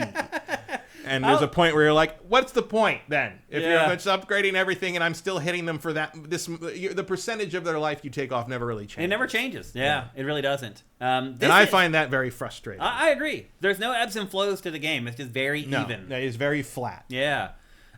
This is an RPG's RPG. I mean, there's 10 different races that you can choose from. There's 2 different origins, and eventually you choose from 13 different birth signs, like Warrior, the Serpent, the Lord, and the Lady. Then you choose the specialization, which can be combat, magic, or stealth. And then you choose the attributes like strength, intelligence, willpower, agility, and speed. It is a big-time number cruncher. There's just no doubt about it. Yeah, although in the end, it's just like, just keep going and you'll max everything. Yeah. It's fine. It does kind of work that way. I already have my strength, wisdom, intelligence, and endurance are all maxed. And how much have you played? I have played about 30 hours. Okay, I mean, that's about right. I think, what am I, level 26 or something like that? Yeah. That sounds right. I've not played as much as you of this. I abused some merchants at one point, and like my mercantile skill went way up. Oh. And like I leveled up like 3 times from that. Wow. Which is usually not a good idea, because if you're not leveling your martial skills alongside your other stuff, you can, even though you're increasing your stats every level, you can, like, your combat skills can get out leveled by the enemy scaling. So, but I luckily didn't run into that because my magic was so powerful. That helps. But I will say that the biggest tweak here is that magic and archery are Viable's primary combat methods. I use magic a lot more this time. I tried to use the bow. There's something about it. I don't know how to use it. The bow... It's not intuitive the way you use the bow. Like, you would figure, like, I'd equip the bow, and then I would squeeze the left trigger to aim, and then the right trigger to shoot, like every other video game on the planet. No, the left trigger, for whatever reason, the left trigger is just a zoom in on everything. Yeah. To fire the bow, you have to just pull the right trigger. And then eventually, at marksman, I think 50, you get the ability to zoom in with the bow. But the way you do that is you hold the right trigger to knock the arrow, and then you press the left trigger to zoom. If you press the left trigger to zoom without pulling the arrow, you're just going to zoom normally like you would with any other weapon. And then you shoot the arrow like 10 feet. As I found out. It took me a good 10 minutes to figure out how to shoot an arrow in this game. Yeah, you got to pull all the way back. It's funny. My marksman is up to like 60-something, 70-something. Yeah. I am doing everything. So my destruction magic is in the 90s. My blade and marksman are in the 70s. And so, and again... and you have to keep up with my agility is lower than it should be, so my bow doesn't do the damage it probably should do, but I have good arrows, so that's okay. Yeah, definitely compensates. But again, the stamina regen and the mana, especially the mana regen, the Magicka regen is revolutionary. Yeah, compared to the original version. Like, you can cast and you don't have to wait 10 minutes to cast a spell. You may not remember this, but in the original Oblivion, you have to switch to magic. Yeah, I do remember that. You have to put the sword away and equip your spell, so you're literally just unarmed. Now it's not like that. You hit RB R1, and you just fire whatever spell you have ready equipped, while you have your sword out or whatever. It's great. It's great. It's much better. It's much more like Skyrim would have done it. Yeah. It makes magic. You can use it as a primary, or you can just use it as I use magic way more.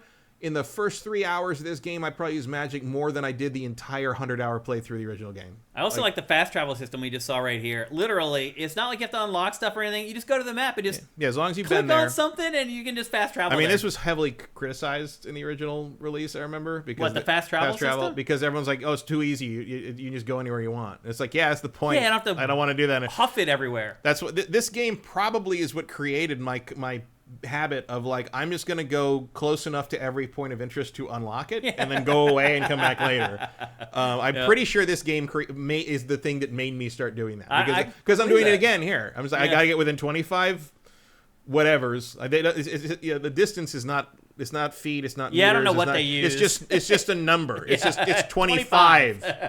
If you get 25 away from something, you discover it and can fast travel to it forever. Yeah. That's it. So that's what I do. I just sort of run up quietly run up to the Oblivion Gate. It says discovered, and I run away. Yeah, that's it. I don't want to do that right now. I think the first-person combat in this is also better, and I don't know if it's just because it runs at a decent frame rate. No, I played it on PC before, and it's because the combat is improved. Okay, it is better. It's definitely more like Skyrim. It is not. Still not as good as Skyrim, but like the enemies react to your hits, and they just didn't before. Yeah. There's a little more feeling of like making contact with something. Where like, I mean, look at my empty-handed character there. There was just like there's very suggestive. Yes. There was just no feeling like you were hitting anything in the original game. I agree. And now they react. They'll like fly to the side when you finish them off or whatever. But this is also a glitch. Like he's supposed to have a weapon in his hands there, and it's just disappeared. And to your point, looks a little suggestive there. But yeah, I mean, if you want to play an RPG, and I mean role-playing game, Well, action RPG. right? But but the RPG elements in this, I feel like, are way stronger than a lot of action RPGs in generally come out in 2025. I mean, it depends what you mean by RPG. Or just RPG. Even Claire Obscure, we're going to talk about offline here in a minute. Like, its RPG systems are so much more simple. It has one piece of gear. Right, like, but here's the thing, though.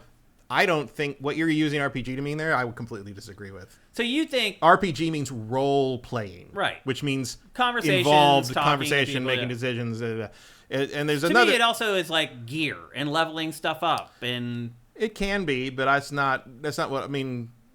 I would say that like Baldur's Gate 3 is. I mean, I don't particularly like Baldur's Gate 3 because of my quirks of how I don't like the D&D system. Right. But I would argue that Baldur's Gate 3 is maybe the most successful computer RPG ever made because it makes you feel like you're playing that role. It is living up to the name of RPG. Yeah. And doing that kind of so to me. And the other thing is, I think the stats play into that. There are a lot of stats and numbers. There are a lot of numbers in this, but it's so easy to game it, and it's kind of irrelevant much of the time. Like once you kind of get over a certain level and once you kind of learn. I mean, the most important number you need to worry about is the fucking condition of your stupid armor. Yeah. Like the main thing you're going to be doing is using repair hammers. The main thing I spend money on is repair hammers. Yeah. That's all I'm doing is like just bang. I'm waiting for that armor stat to go up so I no longer break them every 5 fucking things. And so to me, I would say, I think this is more of an RPG in the traditional sense than like Dark Souls. But if you want to like fuck with stats, Dark Souls stats matter a lot more than the stats in this. This is kind of like and I know the Morrowind people will be mad about it, and I do like Morrowind more than this game, but this game isn't all text boxes. Like, if you ever remade... Everyone's like, why didn't they remake Morrowind? Because if you remade Morrowind, you'd have to voice it all. Yeah, exactly. It was not voiced. And nobody would want to play it now. That would cost a lot of money. Yeah, and time. And I believe that the success of this might make a good argument that maybe you'd want to do that. Do it. Like, maybe that'll happen now after this. So, well done, everybody, for buying the least good one in droves, so we might get the second best one. Right. I would love to play more. I mean, again, there's a user mod thing. There's Skyblivion. There's Oblivion. There's work being done. Oblivion or Skywind. Skywind is what it's called. Yeah. That's hilarious. Oblivion. So yeah, it's. I mean, if you want a big open place to run around and fight the same 15 enemies over and over again, and go through the same caves over and over again for 35 fucking gold in the same chest at the end of it, like, I mean. The one thing that like really drove home playing this was like one of the biggest improvements in Skyrim. Right there that I'm talking about where the people disappear. Who disappeared? You'll see here in a second. One of the biggest improvements in Skyrim is that there's usually something of actual worth at the end of the fucking dungeon, end of the caves. Yeah. This is just a lot of stuff for nothing. A lot of time, like oh, I'll go explore this cave, and it's like at the end of the cave it's got like a bunch of silver arrows and like iron boots. Right. And you're like, the most valuable thing about this chest is the security level up I got by picking the lock. Now watch this fight. Like, both of these enemies eventually will just disappear. So he disappears. Who does? Him. And then did you see the elf behind him just disappear as well? Well, yeah, because he's right there. He didn't disappear. He's right there. Where? Go back. Yeah, you killed. Oh, don't worry. There's another scene with right there. See he's supposed to disappear because he was summoned by the guy you just killed. When you kill a guy, all the things they summon disappear. You knocked him down and he fell down to the side. When you turn around, he's dead in the corner of the screen. You killed him. Oh, interesting. Yeah, so you see that says Dremora Trill. He just disappeared. Now he died. That guy died somehow. I don't know how he died. But yeah, if you kill the guy who summoned something, the thing they summoned will automatically. I mean, that's the game, right? Yeah, that's the appeal of it. Yeah. It's like all the weird shit that happens and like guys that get launched into the sky out of nowhere. I mean, that was why everybody loved the giants in Skyrim. Was like they whack you and you just launch into orbit. And this is closing one of the Oblivion gates, which ultimately is something you end up doing over and over and over. Yeah, and it's just the worst. Yeah. This is like the environment of Oblivion is the most boring, repetitive thing. Because you keep going into these things. The Dremora things, all look the same. The fights are all the same. The Dremora are all annoying. Like they gang up on you and you're just like, okay, I'm gonna run back and I gotta go back. And you're trying to like find everything looks the same, and it's like oh, is it the blighted halls or is it the ruined thing? I don't know. But you got to get a bunch of the little sigil things you get from the tops of those towers to do something in the main quest. I don't remember what it is. I got Martin to the cloud ruler, whatever the hell, and I'm just like, okay, everybody just stay here. I'm gonna go do other shit. Yeah. I'm gonna go finish the Fighters Guild quest line because the achievement for that was 1.4% had that. Wow. Clearly, a lot of people started this game and were just like, yep, I remember this game. I'm out. Yeah. I mean, I'll be honest with you. I said last week I'd probably play it for 3 hours before I quit. I played it for like 5 or 6. And what finally got me to the point where I quit was encumbrance. It got just ridiculous. Like I finally got a decent set of armor and it ruined the whole game. Yeah, because all I could carry was what I was wearing. Yeah, stuff weighs too much in this game.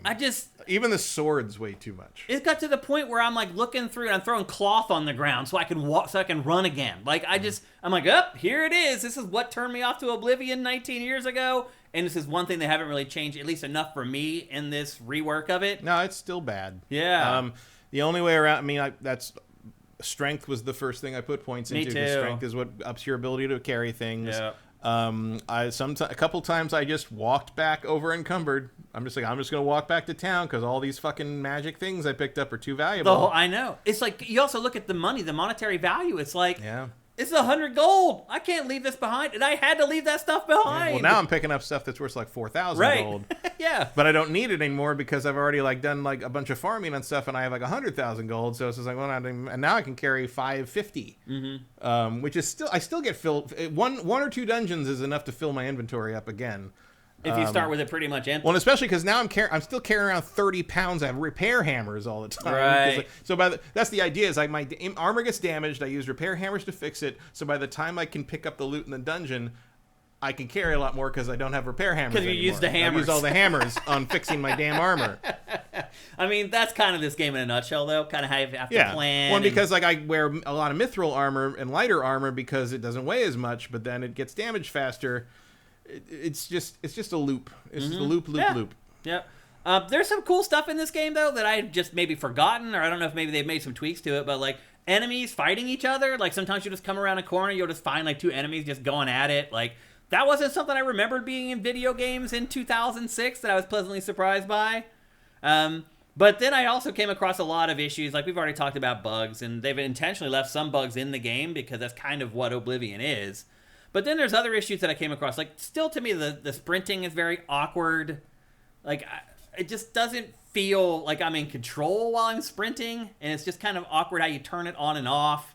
Like, if you go to the map, you can never tell if a location has been cleared or not on the map. Like, that's they don't note that. Yeah, that's such a simple thing that they could change. I'm hoping maybe in a patch. The thing that I forgot that there's no maps when you're inside dungeons or towns. There are. Zoom all the way in. I didn't think there was either, and I found it. Zoom all the way in with the R2, and once it gets to the max zoom in, click it again. And then it takes you to the local map. And again, they don't tell you that. It's like, what the hell, man? Like, you need the local map. Like, but it's not obvious or intuitive at all. The character creator, I mean, again, this game's from 2006, but that character creator compared to the ones that we're getting now, definitely a big time step although there have been some pretty major, amazing characters made by people. It's true, yeah. And then you already brought this up. The difficulty balance is just like, there's no ebb and flow to the game. It's just flat. It's just like this same experience. Like, I mean, I only played it for 5 or 6 hours or whatever, but it never changed. Like, I never felt like there was more challenge or less challenge, or that I never felt powerful or weak. I just always felt the same in the game. And that may be a feature and not a bug, but that's something that kind of bothered me about it. There's no official mod support either, which I don't care that much about, but people are just like, whatever. They're still modding the game. Oh, you got to mod these. I mean, I kept it vanilla for like playing it to talk about it, but as soon as this is over, I'm going to go put an encumbrance mod on the thing, so I never have to worry about that again. That's the first thing I would do. And even in like my limited time, again, I spent 5 or 6 hours with it. It already felt like there were too many spells. Yeah, the spells are overkill. It's ridiculous. I feel like I'm like scrolling through like the Bible trying to get to a spell I want to select. Well, and a bunch of them are useless. Right. Like, and it's like little weird things where it's like, okay, so like there's like open minor lock. Like you start with that, I think, or you get it very early, and then like an early quest with another thing.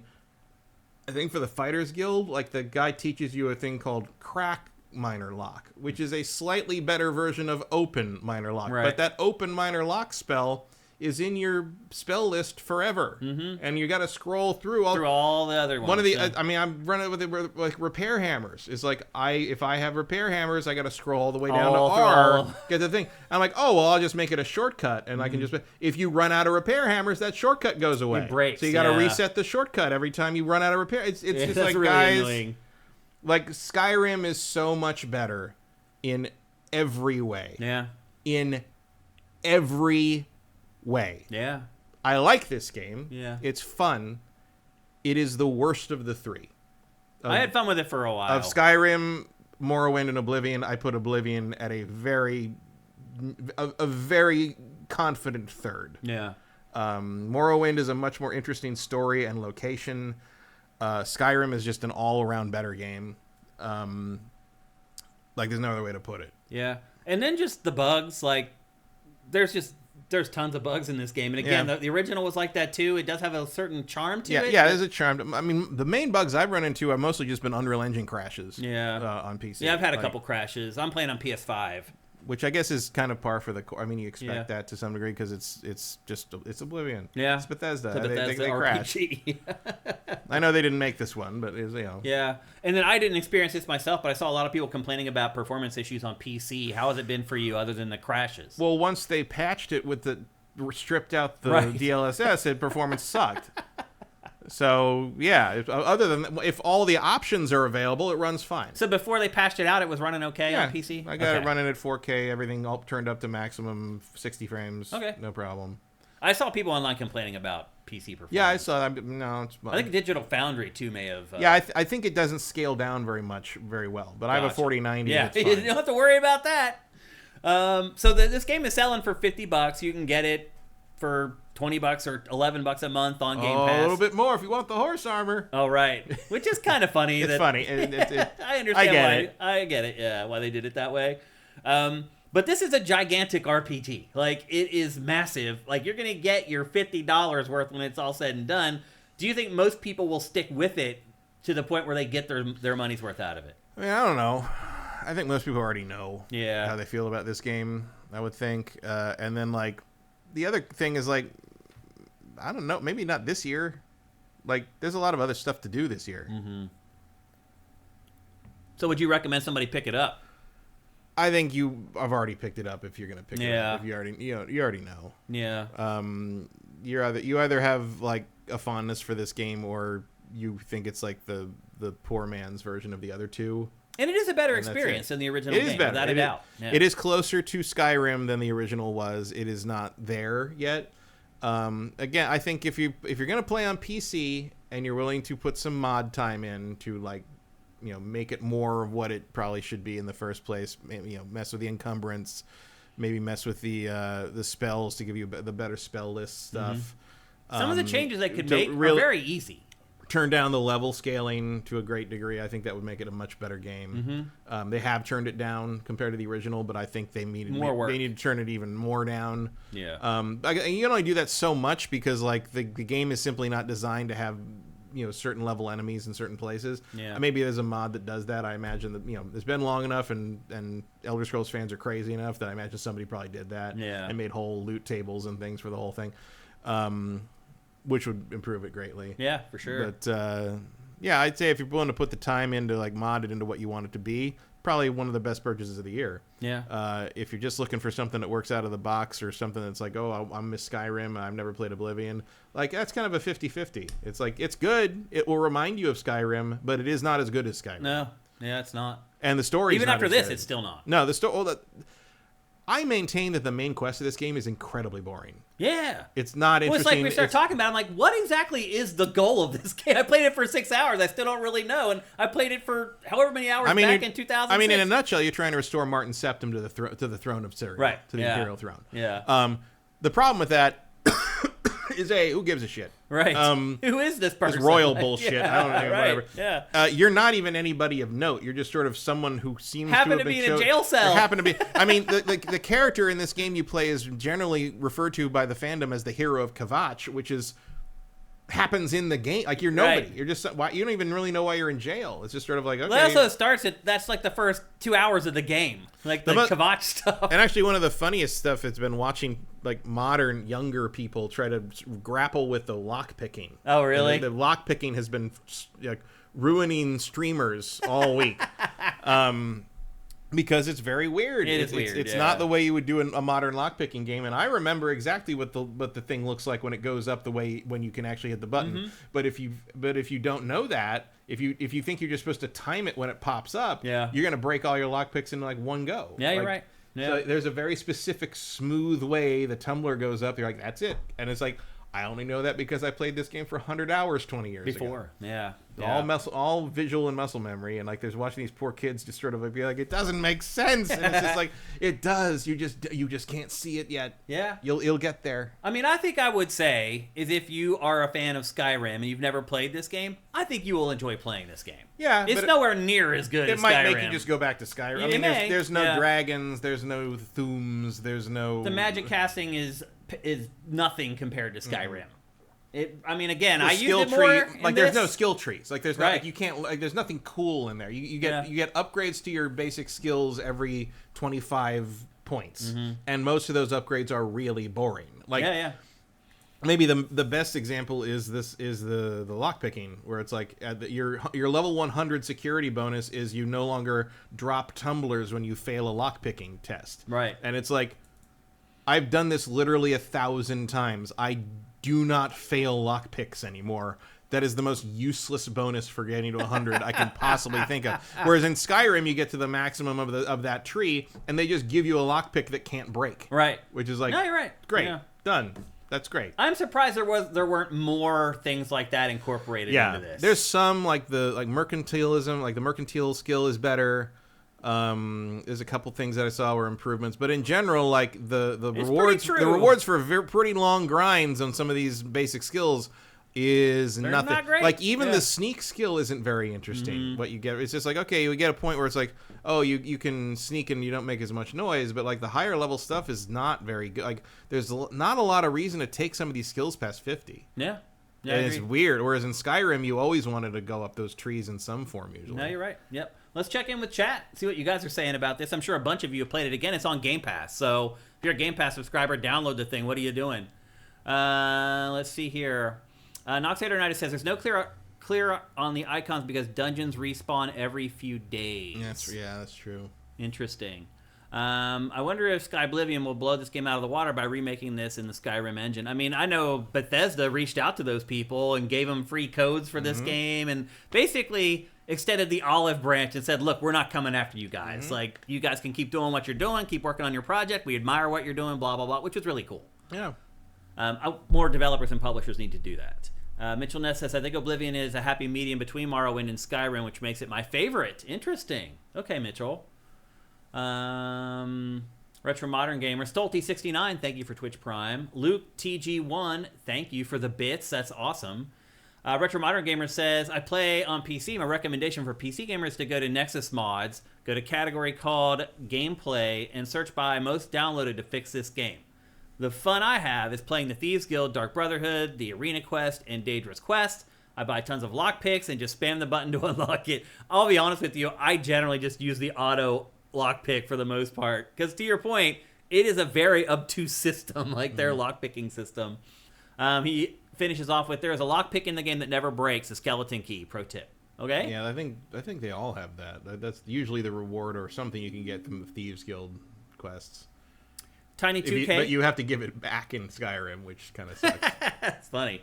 Tiny2K, thank you for Twitch Prime. Retro Modern Gamer, the game is missing. Games that miss skill trees makes Game missing that skill tree makes game kind of boring compared to Skyrim. He's just basically saying, like, with no skill tree, no thanks. Yeah, he just kind of said it the way Hulk talks.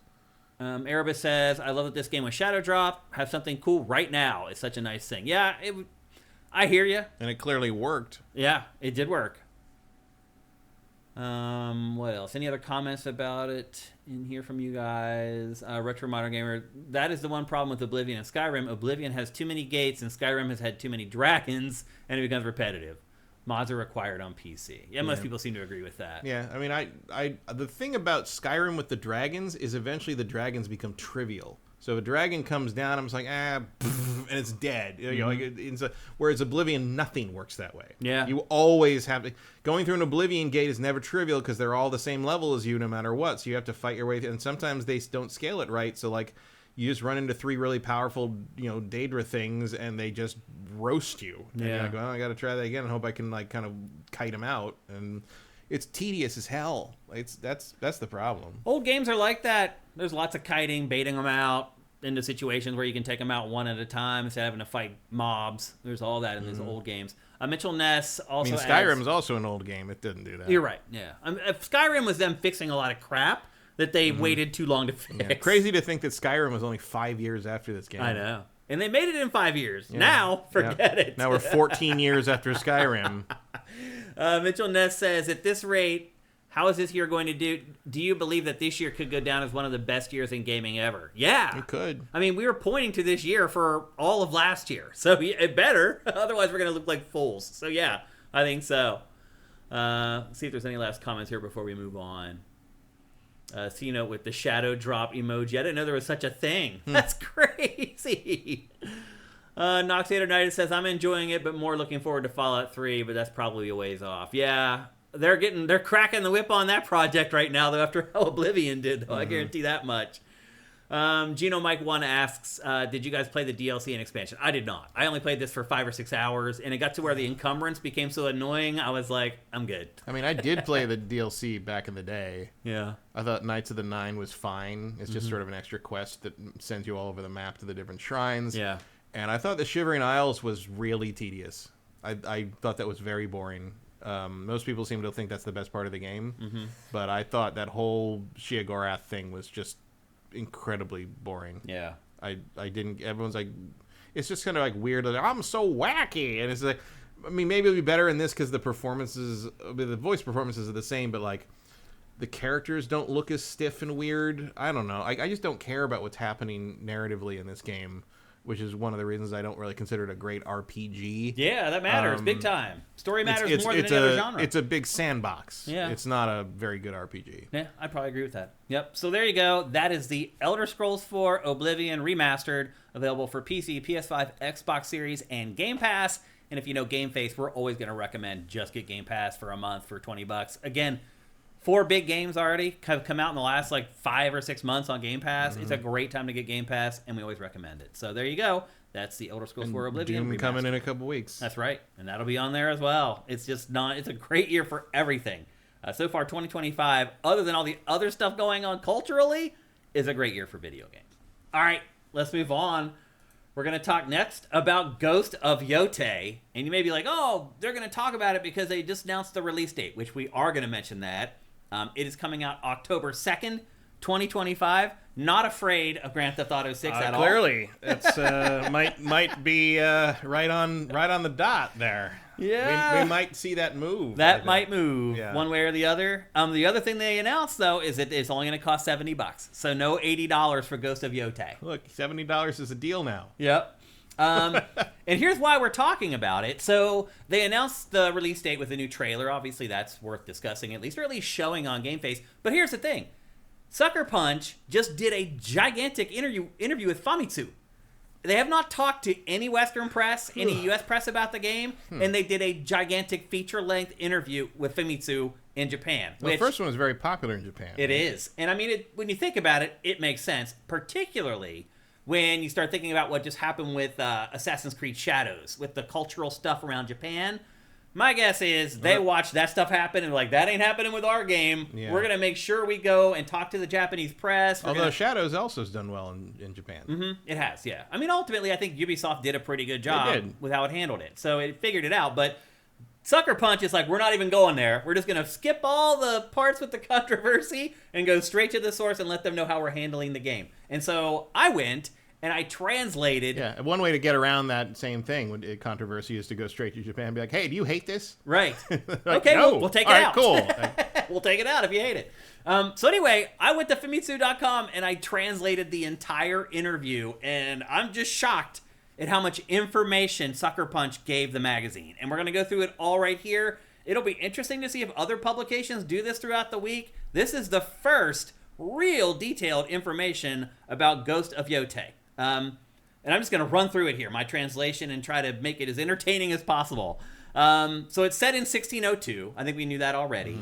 Mm-hmm. Unlike the first game, this game is not based on real historical events. This is all fiction that Sucker Punch has made up, other than the cultures and sort of the people that are in it. Yeah, like I would argue that the first one is about the same. I mean, yes, the Mongols invaded. And yes, that was in the game. But I also don't think a super smart, super charming Mongol general played cat and mouse with the samurai of Tsushima in an extended battle of wits. Like, I feel like there's a lot of liberties happening there. I think you're probably right on that one, Matt. In the same way, it's like, yes, the Japanese shogunate was rather ill-willed towards Hokkaido at the, Yeah. The main theme of the game is revenge. So the main character, Atsu, something happens in her childhood that is traumatic or whatever. And so she goes on a journey to get revenge. I'm going to guess someone dies. Yes. Here, the first thing I'm going to say, actually, before we get into a lot of the details about this, is there are tons of parallels between this game and Assassin's Creed Shadows. Mm-hmm. Like, a lot. And I do wonder if these two games are going to appear as too similar for a lot of people. I don't know. It'll be interesting to see how it all plays out. But the games are very, very similar. So anyway, she goes out to get revenge. They do kind of hint at what happens. I'm not going to spoil that here. You can go read the interview with Famitsu if you want to get like the full-on spoilers. They kind of explain why she's pissed off and why she seeks revenge.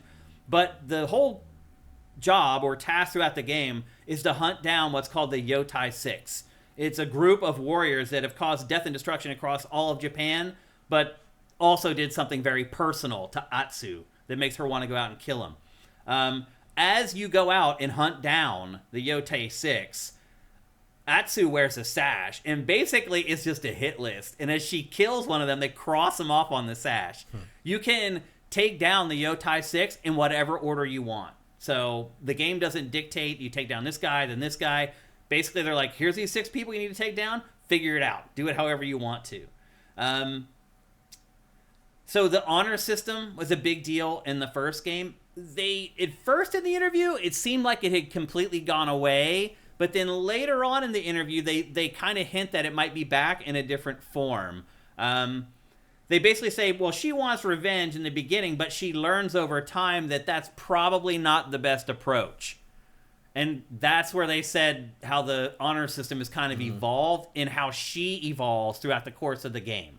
So at first, she's just this angry, crazy ninja who wants to get revenge on everybody. And as she meets people and experiences life a little bit through her journey, she learns that maybe that isn't the best way to live. So I'm wondering if she somehow learns about Jin. Maybe. And what happened to him. I mean, it's, 300 years later? 300 years after him. Yeah, it's possible.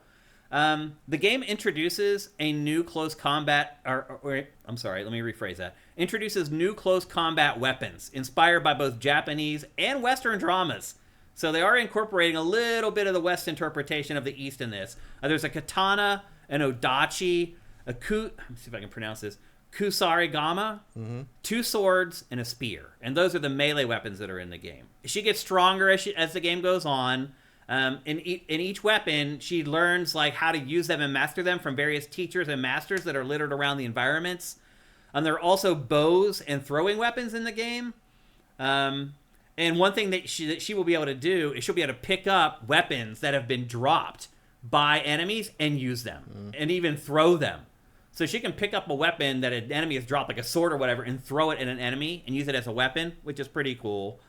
The other thing, too, is that because Atsu is not a warrior or a samurai, he or she does not honor other warriors. So the combat in this is ruthless. It's not where you follow the warrior's code and you only strike people when they're looking at you and there are these kind of unwritten rules of combat. That all goes out the window in this game. Like Jin didn't follow that either. Yeah, he got a little loosey-goosey towards the end. His uncle got so mad. Yeah. So yeah, you can basically fight dirty in this, and it's not considered a detriment or something that you shouldn't do inside the game. So throughout the course of the game, you acquire new allies, people who ally with you. Of course, you get new weapons, and you also learn new fighting techniques. It also looks like, and they showed this in the first trailer, that you'll have a wolf sidekick. They asked Sucker Punch about that, and they wouldn't answer it directly because the wolf was in the first trailer.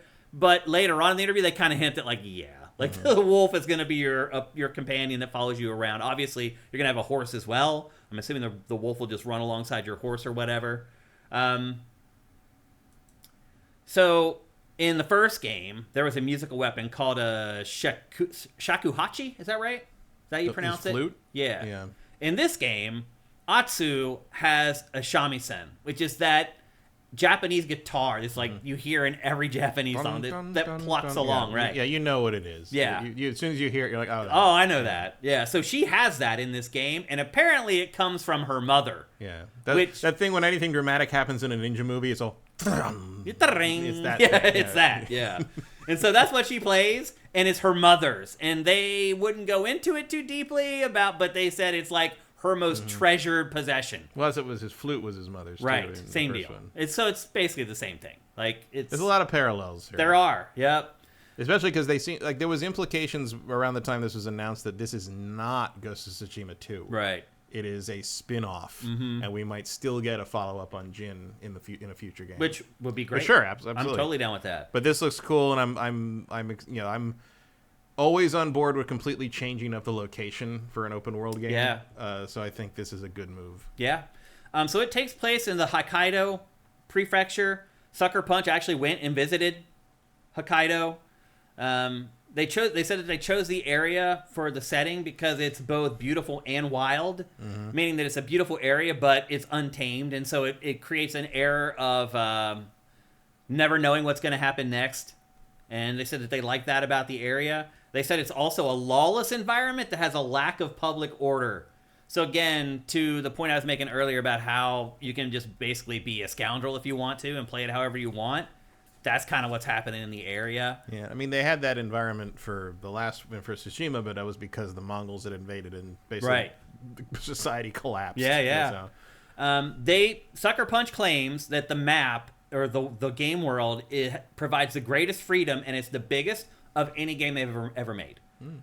Which you would expect from their next game to be that way, but turns out that they're going to deliver. There are changing seasons. There's a day-night cycle, again, just like Assassin's Creed Shadows. They also received cooperation from various advisors regarding the depiction of and I can't pronounce this, Ainu, Ainu, yeah. The depiction of the Ainu people. They want to make sure that they get that right. So they went and stayed with them and searched for vegetables on the mountainside, went fishing with them, actually embedded themselves with the people for a while, which I thought was pretty cool. I think they're just basically going out of their way to avoid anything that happened with Assassin's Creed Shadows. Well, I think but when they would have done stuff like that would have been before that happened. So I think they're just Assassin's Creed Shadows did the research too. It's not, it's the chuds will come up with their own weird reasons to hate this game because it stars a girl. Right. That's already what it is. It's already happened. And that's it. That's all the information they gave Famitsu. Again, they have not talked to anybody about this game. It also appears to me that she repairs that mask over the course of it does look that killing way them because it's got the gold repair lines, whatever that technique of Japanese repairing things with the gold. I know what you're talking about. It was in Ahsoka and it was in, but I don't remember the name of it. But she's clearly doing that to the mask as the game, because it starts with broken down. It starts broken down on the cheek, and there's other shots of it with the gold repair stuff, and it's up further on her face. My guess is there are 6 pieces to that mask, Matt. Yeah, it seems and my likely. guess is she probably collects one piece from each of the Yotei 6. Until she completes the mask. But there's a 7th mastermind behind it all. Could be. It's the wolf. Yeah, that transforms into something else. But anyway, that's all the information that they provided. It is the first real concrete big information that Sucker Punch has provided about Ghost of Yotei. What do you think now that you've heard more about it? I mean, it sounds like a sequel to Ghost of Tsushima. Yeah, it does. Yeah, which on. I was already in. Yep. You don't have to sell me on it, yeah. boys. And again, it is coming October 2nd. It is a PlayStation 5 exclusive. or so they say, right? As of right believe. now, it's October 2nd. We'll see if it holds. I hope it does for my fantasy team. It's crazy. I think it will still come out this year, but I think so? you would move it a few weeks in one direction. Maybe in or the like other. November even. Yeah. Yeah. But I would say I'm more excited about the game than I was I'm certainly before. not. GTA 6 is certainly not going to stop me from getting Ghost. Yeah, no Yotei. way. No. Yeah, I don't care how big or awesome it is. I will definitely play this, even if it came out the same week. But yeah, I mean, I guess I'm more excited for this than I was before. Like, I do like some of the changes. I like the idea of being able to fight a little dirtier than you could in Ghost of Tsushima. To your point, as the game wore on, it kind of got to that place anyway. But in this, it's like from the beginning, from the get-go. It's like they just dispense with the whole illusion. Yeah, I mean, nothing stopped you from fighting dirty in Tsushima. It was just more like narratively, it's like Jin's not supposed to do that. Right. Well, there was like an honor system in the game, and I don't know if there's not actually real. I mean, it didn't. Yeah, really it was kind of do flimsy. anything. Yeah. It didn't matter. Mm-hmm. I mean, and whatever you did didn't change that you could go in and be the upstanding samurai and almost everybody. Like, there are certain narrative things that forced him to stab people in the back, and his uncle got mad about it. And it all comes to the same conclusion one way or the other. Yeah. Samurai just don't fucking do that. And you'd think that they do now. No, he's not allowed to be a samurai by the end of that game. Yeah, it's you'd think it'd be like, well, I saved the island from. That's the only way to do it, and it's like, well, that's not what samurai do. It's like, well, apparently samurai don't save the fucking island, then, do they? Congram asks, we are a results-based society, and the samurai culture simply wasn't. It's process-based. Yeah. Congram 1, I wonder if she'll have the wolf traveling beside her the whole time. I mean, that would be my guess, unless it dies or something. My guess is the wolf is going to be the equivalent of like the birds that led Jin everywhere. Mm-hmm. Probably. The wolf is probably going to be the personification of whatever parent she's missing, in the same way the bird was the personification of his mother. Right. Yep. Probably so. Noxator says there was no game system in Ghost that tracked your actions, the closest you could get. Yeah. I was imagining your uncle being sad if you stabbed someone in the back. Yeah. And he was. Anyway. But again, there's cutscenes where he does that to people. He's like, you can't play through Tsushima and not stab anybody in the back. It's part of the story. Melopintor says this game and Shadows, Assassin's Creed Shadows, basically have the same weapons. Your main enemies who choose to wear masks and nicknames, they leave you for dead, and then you go out and hunt them. It is practically the same game. I mean, I'll agree. Like, as I kept reading this interview, trappings. I don't think it's gonna be the same game because they do play very different. Oh, they'll play way different. Yeah, for sure. But as far as the setup and like the motivation, it is very similar for sure. Yeah, I mean, also it's very similar to a lot of ninja stories and kung fu movies, and they admitted they got inspiration from those films and even films that were made in the West. So the Legacy says the story is very Sifu with a touch of Far Cry 5. Yeah, I mean, even like Shadows, like you can tell Shadows from the soundtrack is leaning into the spaghetti western idea, which is where spaghetti westerns were largely remakes of Kurosawa films, especially with the Clint Eastwood stuff. So it's like there's a whole interchangeable, like especially with the revenge stories. I mean, it's not Kill Bill comes from that same tradition. Yeah. So I didn't it is weird that those. I mean, you kind of do have a sort of an Armageddon Deep Impact situation with both of those coming out in the same year, like with these two. Yeah. But like, I have a feeling they're going to feel very different to actually get your hands on. Playing Shadows, I continually wish that the combat was as good as Tsushima. Oh, interesting. I think they're definitely a lot different. Very, very, very different. I think Tsushima does color and combat better. Most of the other stuff, I think. Like, I have come to appreciate the environments of Shadows more in a different way over time, especially as the seasons turned over more and more. I can see why someone, if you live in Japan, if you're Japanese and you love Japan and you love where you're from and all that, I can totally see you buying Shadows just for this basically visual love letter to that country. island. It's some of the, I mean, I think Tsushima, I like Tsushima's art direction better. I agree. In the sense that like the bright colors and the pops. But in terms of like that's what it looks like in Japan. Like Shadows really nails it. And it's still stunning at times too. Oh yeah. Some of the synchronized points where it circles around and you can see all of Kyoto, or you can see all the mist covered forest on a spring. Like it's just stunning, amazing. It really is. Luke TG1 says, I went to the PlayStation concert on Thursday at Newcastle in the UK. The Ghost of Tsushima segment was amazing. Yeah, it's got a very good soundtrack. Although they're canceling a lot of the dates for that. Apparently they're not selling tickets or something. You should be their ambassador and get people to go. Anything else you guys want to say about Ghost of Yotei before we move on? Vortex Complex. Yeah, I love a few Kurosawa movies, but I got to get those colorful flower particle effects. Yeah. Yeah. And Milo Pintor says, I sure hope they play different. They will. I mean, if you played Ghost of Tsushima, you already know they're going to play different. So, yeah.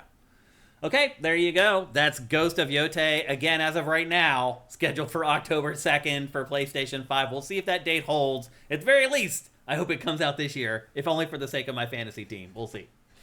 Okay, before we move on to our next topic, here's a word from our sponsor, the awesome LS Cream. LS Cream is a fine cream liqueur created by fellow gamer and sifter Stevens Charles. It's inspired by an ancestral recipe from Haiti called Cray Mass, and a double gold winner for its original taste at the New York Wine and Spirit International Competition. LS Cream can be enjoyed on the rocks or as a mixer for drinks with its rich blend of fresh cream and neutral grain spirits with notes of coconut, vanilla, cinnamon, and nutmeg. It's great in coffee or to make espresso martinis. To learn more, discover amazing drink recipes, or to track down your own bottle using a handy store locator, head to creamls.com/sifted. That's creamls.com/sifted.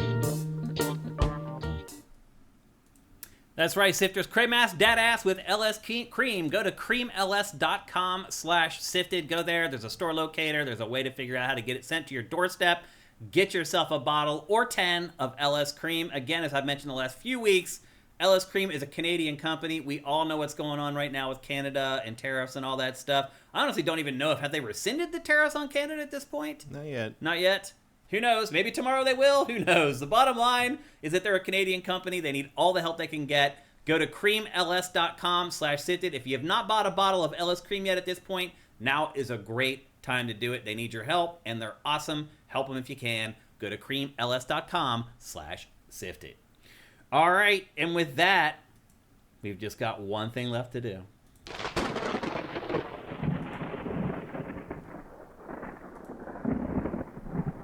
Well, that's right. It's time for the lightning round, where we round up all the smaller news stories from the week, and Matt gives very quick impressions on each one. Generally, these are stories that they probably aren't beefy enough to float an entire topic on GameFace, so we just want to give our quick impressions on some of the smaller stories and blurbs throughout the week. Matt, are you ready to go through these? Mm-hmm. Okay. First up, in the lightning round, we learned this week, Matt, that StarCraft 3, which I had assumed we probably weren't going to get to play for probably another 20 years, is probably going to come a lot sooner because it's being made by Nexon. How do you feel about Nexon making one of Blizzard's biggest franchises? Is it worth the trade-off of being able to get it in 5 years instead of 15 years to have someone else work on StarCraft? I do not give a shit about StarCraft. Really? You've never liked StarCraft? Not really. What's your favorite Blizzard RTS? Nothing. Yeah. You're not an RTS player either, Not are you? really. Yeah, me either. I mean, my RTSs I like are pretty few and far between.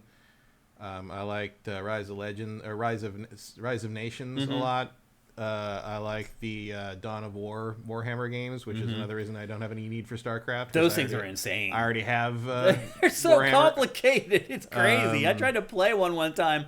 I got about 90 minutes into it, and I was like, "This is too much." Yeah. Dawn of War? Yeah. No.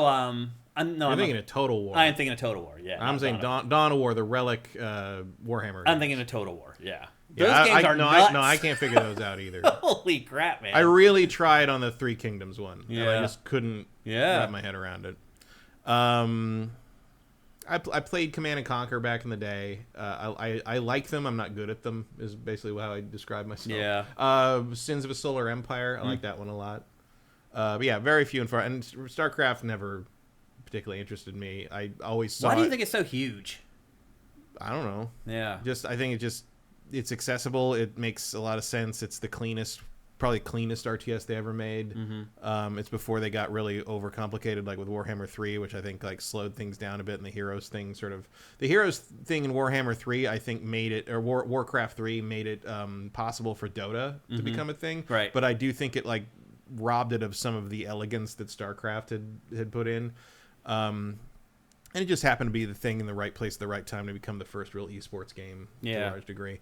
I've always seen StarCraft as basically the Warhammer 40K ripoff that it is, and it never really clicked with me for some reason. I'm not a Warhammer fan, but like, I don't know. StarCraft always felt like kind of a lesser Warhammer to me. Yeah. And if I'm going to subject myself to that, I'd rather just play Warhammer. I wonder what Blizzard fans are thinking. I've not had a chance to check the reaction. I haven't looked either, but this is actually the first I'm hearing of this. Oh, okay. But like, the people Blizzard who made StarCraft what it is aren't there anymore. You're like, probably right. Who gives a shit? Yeah. You think the fans won't care though that Nexon's making the next StarCraft? I mean, people can whine about whatever they want. I mean, what else do nerds on the internet do? Do you think they're going to whine though? I don't, probably. Yeah. But it's only the only thing that matters is what comes out. Mm-hmm. I mean, whine all you want, but if you get your hands on it, you like it. There you go. It was like Diablo Immortal. Like, I actually kind of enjoyed playing Diablo Immortal. Like, I didn't think it was that bad. I mean, Nexon. It's not like Nexon has a terrible track record. They gave us Dave the Diver. Yeah. Like they know how to let a developer make a game. Yeah. Like, maybe. I just think fans will freak out, and then ultimately they'll be like, oh, that was stupid. I don't think people hold Blizzard in that kind of esteem anymore. You may be right, actually. I really don't think changed. Blizzard. This is not 1999. Like, yeah. Blizzard is not some kind of like untouchable Valve thing anymore. Yeah. It's just it's just another company. Okay. It'll be interesting to see. I actually haven't had a chance to check on the fans to see what they're saying about this, but no one in chat seems to be all that angry, so that's usually a good barometer. My guess is they'll be angry at first, and then when they realize they could play StarCraft 3 in 5 years instead of 10 years, they'll get over it real fast. That'll be my guess anyway. We'll see. Next up on the lightning round. We're kind of overdue to see Resident Evil 9. And this week, Capcom announced, first of all, that Resident Evil 4 Remake has now sold 10 million units. It is the fastest selling Resident Evil game in franchise history. These remakes were really a good idea. Oh, they're just cash cows, man. They're just raking in the loot for Capcom. And at the very end of this trailer that they released to celebrate 10 million in sales, and I'm just going to jump forward there. First of all, it's funny. You can see the Ganado there playing guitar with the chainsaw. This whole trailer's like that. Like, they just totally take the piss out of Resident Evil. And then this is the moment right here that fans are freaking out about. Right. Keep panning out. There. Fans seem to think that those signs on the left there are IX for Resident Evil 9. Insinuating that we are going to get news soon on Resident Evil 9 or something like that. Truth be told, we are long overdue for news on Resident Evil 9, and not E3, hard to believe, is coming up here in about 4 weeks. So, what do you think the chances are that we are going to see Resident Evil 9 pretty soon here? Probably better than average, I would think. Yeah. I mean, I'm guessing 80-85% certainty that by the time the end of June rolls around, we will have seen Resident Evil 9. Mm-hmm. So, and we're at the end of April, we're almost into May here, so my guess is in the next month and a half, we probably will see Resident Evil 9. I think so. I don't even know, though, by the way, if that thing in the trailer was even Capcom hinting at Resident Evil 9. Like, to me, it feels like fans reaching. Somewhat. I mean, it's why not just have that be a normal sign? Yeah, I guess you're right. Probably isn't. At least a subtle hint. Yeah. But anyway, the good news is we should be hearing about Resident Evil 9 pretty soon. Especially because they've hidden the Roman numeral in the title, in the logo of the last two as well. So like it kind of fits with their MO with the game so far. So yep. I kind of buy that. Yeah. Okay. I could agree with that as well. Rumors are that it's an open world Resident Evil game, the first ever. And if that's the case, yes, So anyway, hopefully we see that in the next 5-6 weeks or so. I would think we probably will. Next up in the lightning round. So, Indiana Jones and the Great Circle. Bethesda game was an Xbox, PC, Game Pass exclusive. Just a couple months later after that, it comes out for PlayStation 5. Week 1 sales, 100,000 units. How does that strike you, Matt? Not great. Yeah. Were you surprised by that number? No. No? I don't think Indiana Jones is actually that popular. And I mean, we love him because we grew up around those original movies.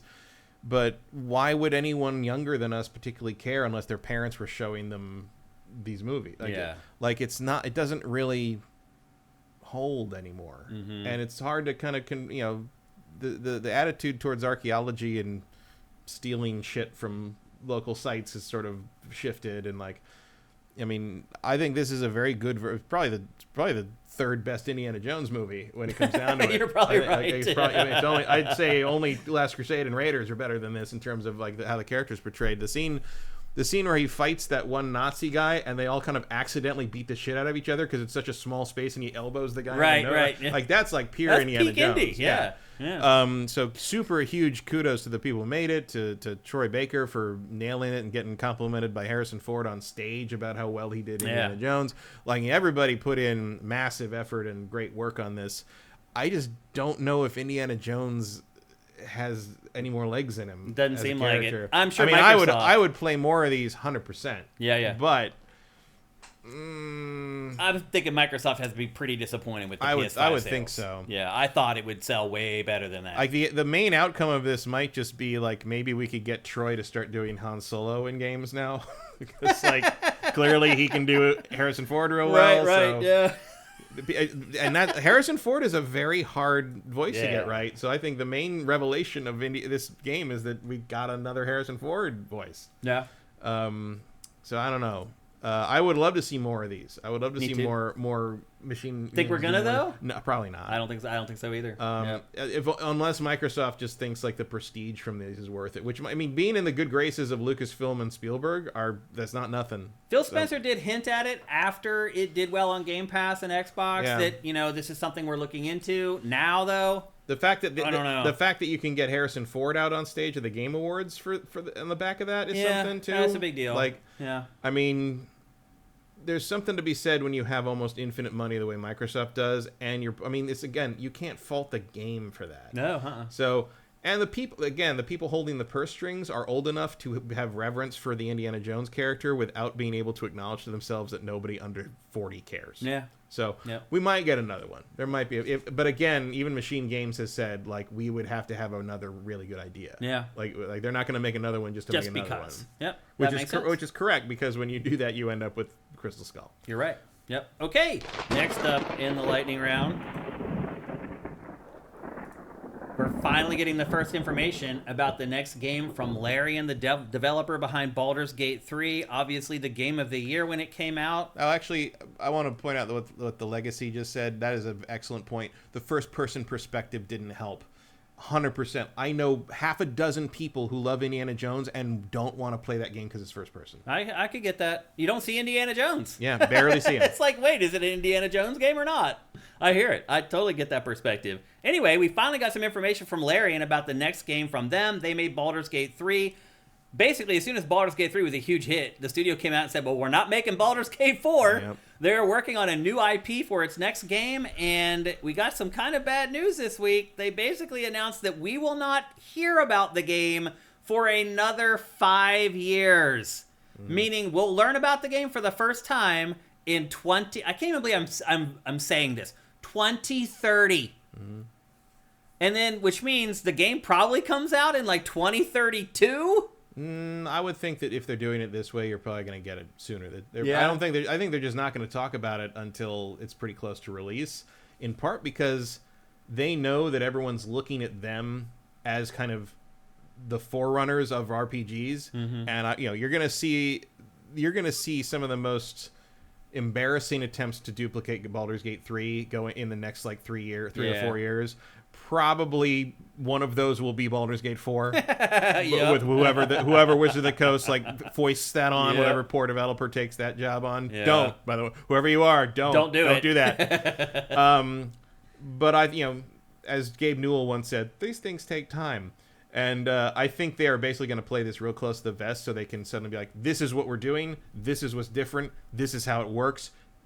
Pick your jaws up off the floor. It comes out in 6 months. I think either that or 2030 will be early access, and they will do a year. That's what I thought, because Baldur's Gate 3 was in early access for quite a while. It was, and that was a very valuable thing. Yeah. However, now that they're who they are, they could run their own internal stuff and get people to do that without having to do it as publicly as they did before.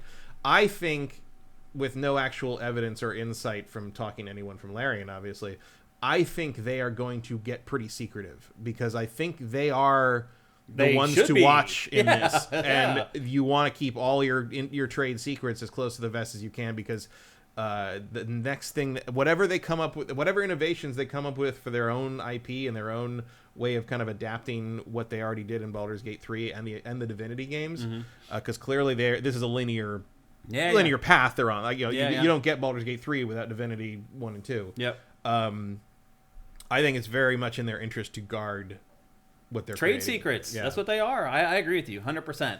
And my guess is we probably won't hear anything about this game for 5 years. Yeah, I'm sure they believe. Again, if you're gonna not even top the narrative system in Baldur's Gate 3, just equal it. It's gonna take 5 years. Yeah, absolutely. Yep. So anyway, for once, the long development time is not because of assets. No, you're right. Because you have to do the most complicated thing anyone's ever done. Yeah, it's true. Just. This company must be keeping the whiteboard manufacturers in Europe in business single-handedly. Probably. Next up in the lightning round. Weird stuff has been happening, Matt, with PlayStation Plus. So PlayStation owns all its first-party games, but for some reason, it keeps removing games from PlayStation Plus. It removed Horizon Forbidden West a couple months ago. That game's not even that old. It just removed several Resistance games, PlayStation 3 games from PlayStation Plus, for no frickin' reason. Strange things are afoot at the PSN. Seriously, though. And the weird part about it is that, like, or not the weird part, but the part that sucks is okay, you take away Horizon Forbidden West. I can still play that. It's just gone from the store? Yeah, they take it off PlayStation Plus, so people who are subscribing at the higher tiers can't play the game. And with Resistance, they're PlayStation 3 games. Unless you own a PS3, there's no other way to play them. So if you remove those games, you're literally taking them away, the ability to actually play the games from people. Yeah. What is going on? Why is PlayStation doing this? I don't know. I mean, I'd love the answer to be because they're going to release a Resistance Remaster collection, but that seems a little optimistic, doesn't it? Yeah, it definitely does. And also, I don't know if you've gone back and played any of these games lately. Like, they're not great, man. I did go back and play 2 a while ago. Did you? 2 is probably the best of the 3. You think? 1 is rough. I mean, it is beyond rough. I honestly can't believe that Insomniac released that game. I mean, it was pretty good at the time. I don't know if it even was. I thought it was. I liked the first one. I really liked the second one, and I did not care for the third one. I don't think I played the third one. I think I gave up by that point. I didn't play the third one very much. Yeah. I didn't like that one very much, and I had to watch Sessler sort of like not like it as much as 2 and be like, I did like that they let you hold more weapons. Yeah. But in general, 3 had that weird kind of online drop in, drop out thing. Oh, that's right. Remember? I forgot about that. It was just sort of annoying to me. I don't even know how that would work now. I'm sure it doesn't work, but I'm like, can you even play that effectively? I don't think you can. Like, can you beat some of those things without an online partner? I think my guess is they probably, even if they had to go back post haste and mess with the code. Yeah. I mean, you have to. Maybe. I mean, when you're starting with a game that probably sold like 600,000 units, maybe you don't have to. Yeah.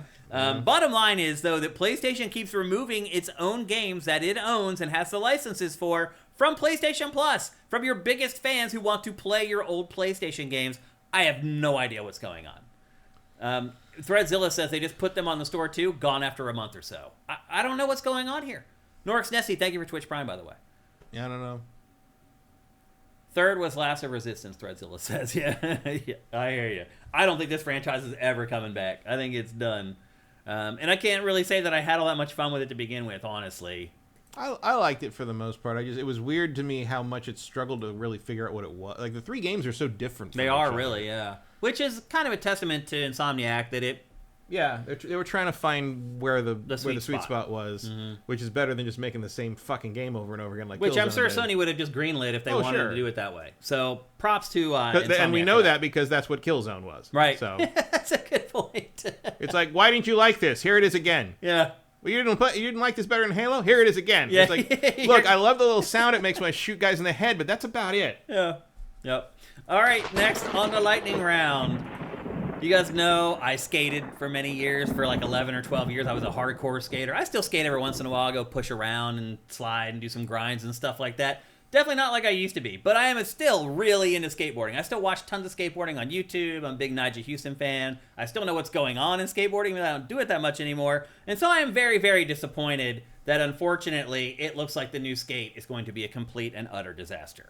It is going to be a free-to-play game, and therefore it's also going to be an always online game. So it's kind of like this online environment that you just kind of log into, and then you just go out into the world with all the other people who are playing in it and skate. I don't know how. Somebody should make take the skateboarding is not a crime bumper sticker thing and change it to be skateboarding is not online. That's great, Matt. First of all, my biggest problem with this game is I can just watch these trailers and tell that there's no physics in the game. They're all faked. It looks rougher than Tony Hawk 1 to me. In that sense. Matt, they've been working on this game for 5 years. 5 years they've worked on this game. And it still looks like a disaster to me. Like, the way it's kind of like auto-completing the stuff under and over the obstacles is bizarre to me. Like, I don't understand. Well, those are like... But the board is like clipping through the pipes and stuff. Yeah. What I was going to say is, like, that's a big thing in skating right now, is doing tricks where the board goes through some obstacle. But I mean, it's clipping through the rail and like they're jumping. I see they're trying to jump with put the board up, but the board is not doing that. It's kind of just going right. It's like catching. Yeah, up there's to no them real in a weird physics. way. You can watch when they ollie that, like, it's all predetermined where they're going to go. It just all looks very canned. Yes, which is not what skate is. It's the antithesis of skateboarding. Yeah. Like, that is just against the culture. But it's also just not the sport. But it's also just not how skate has ever worked. Right. Like, skate was always very physics driven and hyper realistic. What is going on? I can't believe EA has allowed this game to stay in development. I can't believe they didn't fire the skate team today. It's no Titanfall. So seriously. And again, I love skateboarding. There's nothing I want more than a new skateboarding game. This ain't it. Very disappointed. Yeah, I can't quite put my finger on why all of this looks so bad, but because your eye is saying, "Wait a minute, that doesn't look right." Right, but like Tony Hawk does unrealistic stuff, and it doesn't look wrong. It looks like it could possibly happen. Yeah, I don't know what as Walt Disney described it as the plausible impossible. Yeah, and there's a way to do it that makes it look plausible impossible, and there's a way to do it that just makes it look impossible. And if someone wants to write their thesis on how Tony Hawk does that right and this does it wrong, I think you might have a master's degree in there. Seriously, I'm really bummed about what's happening with Skate. And I wasn't even a big fan of the other Skate games because they were too realistic. It's like, I want to play skateboarding games that do stuff I can't do on my skateboard. I don't want it to be as difficult as learning the trick in real life. Yeah, I kind of had an amped problem. Seriously. Yep, same deal. So anyway, I don't know if maybe people who aren't into real skateboarding may be more interested in the new Skate. I don't know. I mean, that looks disappointing to me, too, because as someone who's a fan of Tony Hawk as more of a platformer than a skateboarding thing, like, I'm open to playing a fun skateboarding game, but that just looks real. Even just graphically, it looks like it's not done. It looks, I mean, Skate. It's like a prototype. Well, and also because, like, Skate was always one of those. I never got into the Skate games because, like you said, they were a little too technical for me. Yeah. But there were always games that, like, watching the footage and watching people play them was like, oh, I wish I was into that because it looked cool, fun. It looked fun. It looked good. It looked like skateboarding. It I recognized it as that thing that I've seen in real life people do that I can't do. Yeah. And it would have been cool to play it, but I just wasn't on the level of it. and wasn't willing to, much like real skateboarding, was not willing to dedicate the time to becoming good at it. Or the skin. But this is just sort of like, but Tony Hawk was fun because you just jump into it. This looks like some kind of weird Tony Hawk clone that no one would ever touch with a 10-foot pole. Yeah. Which is just not what skate is to me. I don't know what's going on even as a there. complete skate outsider. Yeah, I can't believe that they've greenlit this game and it's continued into development. I can't believe that's what it is. I know, 5 years. All that, and 5 that's years of what work. it is. It's crazy. Crazy. All right, next up in the lightning round, Bloomberg predicted this week that the Nintendo Switch 2 will be the biggest console launch in history. It claims that Switch 2 is tracking to sell 6 million units during its launch window, and the former record holders are the PS4 and the PS5, which both sold 4.5 million in their launch windows. Do you believe it? I think it entirely depends if Nintendo made enough of them. Mm-hmm. I think it will sell as many as they made. Yeah. So it's up to them. I think a lot of it depends on how many they managed to ship here before the tariffs hit. I think most of them are here already. I think you're right. And have been here. I think, look, Nintendo's smart, man. It saw this coming because don't forget, Japan got attacked by Trump last time. Mm-hmm. When he was president last time, he went after Japan. Again, one of our most amazing partners, he decided to go after. So Japan was ready. Yeah. So I think you're right. I think they were manufacturing them and shipping those suckers as fast as they could to America, and they're all sitting in a warehouse somewhere. I mean, now they're closing Toyota and what I think was it Suzuki or closing their plants here? Yeah. We're going to hear a lot of this coming up. It's just the way it is. So do you think it will be the biggest console launch in history? I mean, if Nintendo ships more units than PlayStation did, then yes. Then it will. You think so? Basically, what you're saying is like either one could have won if they just had more units. Probably. Yeah. Yeah. I agree with that. Yeah. It really is a matter of like what's your production, especially now with the tariffs. It's like what was your shipping like? Like how did you handle that stuff? Because I could see Nintendo holding back units that may cost more money and not set the record just for the fiscal side of it. So Nintendo is careful that way. Right. So we'll see how it all plays out. But I think it definitely has a chance to top PS5 and PS4 as the best-selling console at launch ever. Next up, here's another story related to the Nintendo Switch. We also learned this week that the vast majority of Nintendo Switch 2 third-party games are going to come on empty cards. Mm-hmm. Are you surprised by that? Nope. Yeah. I mean, games have gotten so big that cards can't hold them anymore. Yeah. And you think that's the only reason? Yeah. I mean, it also makes manufacturing so much easier. Well, I mean, you're still making the card. It's not that much more to just stamp it with the data. Yeah. And they do make 128 gig versions of them, but they cost more. Yeah. So I mean, you don't think people freaking out about $80? You want to pay $100 for Elden Ring? No, and nobody will. Yeah, exactly. That's the thing. Like nobody's gonna. I mean, it's either this or you don't get these games on the Switch 2. Do you think that really is the option? Absolutely. Yeah. Because you're right. I think the publishers are probably like, look, man, we're not going to pay an extra $15 for a cart or a card that will hold our game. We're not going to do it. So either you eat it, that amount, or you need to figure something else out. And the something else were these cards. Yeah. I mean, at least it's not like a game code. Like they're reusable. Like it's whatever system you put that card in plays that particular instance of the game. It's true. So you can still resell them. They found a somewhat elegant way to do it, but not as really. good as you can. I mean, look, here comes the future, folks, and you can't run from it. Digital is here, and digital is not going away.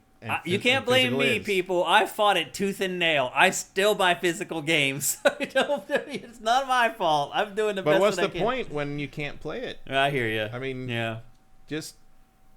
What's the point? I mean, again, what's the point? You can't put that disc in or that cartridge in and play the game off the cartridge of the disc. So who cares? Yeah, I hear you. Doesn't get you anything. I hear you. Yep. So anyway, to the bigger Switch stories, and then the final story for the lightning round today is a story that was ruined by the chat a little bit earlier. We ended up discussing it a little bit earlier than we wanted to, and that is that Borderlands 4 has been bumped up by 11 days. Its new release date is September 12th. What does that tell you about Grand Theft Auto 6? Is it coming in September or October? That sounds like early October. Yeah, that's what I think too. Pachter thinks it's coming on Halloween for some reason. He went and looked at he looked at their history basically and was like, if you look at how they did things before, it means it'll come out around Halloween, so why not make it Halloween? But he agrees October. This points to October. It looks like October. When do you think we're going to get that date? Because now we have 2K. Whenever they feel like it. Because now we have 2K dancing around its own game at this point. It's kind of funny to see. It's like, you guys should know more than anyone, which, again, I think that's a huge red flag. And, of course, you know, Randy Pitchford is like, oh, we're just kicking ass and taking names and the game's done more. No, dude. Like, no one's that dumb to believe that that's why the game is coming out earlier. So it really does look like they have moved Borderlands 4 to accommodate for Grand Theft Auto 6. And I think we're going to see a lot more games doing that, because I think now that you've seen this come from 2K, other publishers are going to be like, oh, I get it now. Okay. So I wouldn't be surprised if pretty much the release calendar in October is almost empty. Yeah, maybe. Save for a couple bangers that are way different than GTA or something like that. Maybe Call of Duty. Right. Because it's bulletproof. End of October is kind of where they go. Yeah. Yeah, so 2K kind of hooked us up here. 2K could kind of just go late. You know, it's like they're like, "Hey, Call of Duty, when are you coming out?" Right. Oh no, that's when we're coming out. Yeah. What you gonna do? Yeah. Like, Still selling a hell of a lot more. I love the idea that Rockstar has nothing better to do than be dicks to everybody. Yeah. Because it's well, I mean, I saw somebody today, I think an analyst, said that he doesn't think that Rockstar should ever release another trailer for GTA 6. I can see that. And it made sense to me. I would argue that all you have to really do is start running commercials on NFL games. Even using the same footage that's already in that first trailer. Yeah, just run that trailer on NFL games and put a release date at the end of it and call it a day. I mean, at first I read it and I was like, that's stupid. And then I thought about it. I'm like, actually, it's not. We may never get another trailer for Grand Theft Auto 6 before it comes out, which is crazy. Like a launch trailer, maybe. And that'll be it. I wouldn't be surprised. Which is just nuts, because like, if you remember back to Red Dead 2, they kind of did the same thing. They put out a trailer and didn't put out anything for a long time. But then, once you got to like 4 or 5 months before the game, they went crazy. Like, they were putting out these weird trailers, too, with these very boring, dry narratives in them. Then you pick up the gun and you take it. It's just like... If I were them, I would just... My entire ad campaign would just be centered around a re-recording of Particle Man by They Might Be Giants. Particle Man. Called Florida Man. And it would just be random clips of crazy shit happening. And at the end of it, it would just say, GTA 6, we know you're going to buy it. October 2nd or whatever. Yeah. That's hilarious. That would be great, actually. I don't know why you chose that song of all of them, but... Because it fits the meter. It does. Florida man does doing whatever a Florida can. That's funny. What's he like? It's not important. I mean, it works. It totally works. That's hilarious. It's just so funny that random song popped into your head out of all of them. Florida man hates liberal man. Like, it's just like, you could do the whole thing. It's sitting right there. It really is. The ball's on the tee. Just you can go ahead and have that one, Rockstar. I don't need $1 billion for that one. Go ahead and do that. Well, maybe a little bit of money. Maybe. I just want to see it. I just want to see it done. I just want to see that happen. Okay, well, that's going to do it for the lightning round for episode 431 of GameFace, which means there's just one more thing to do.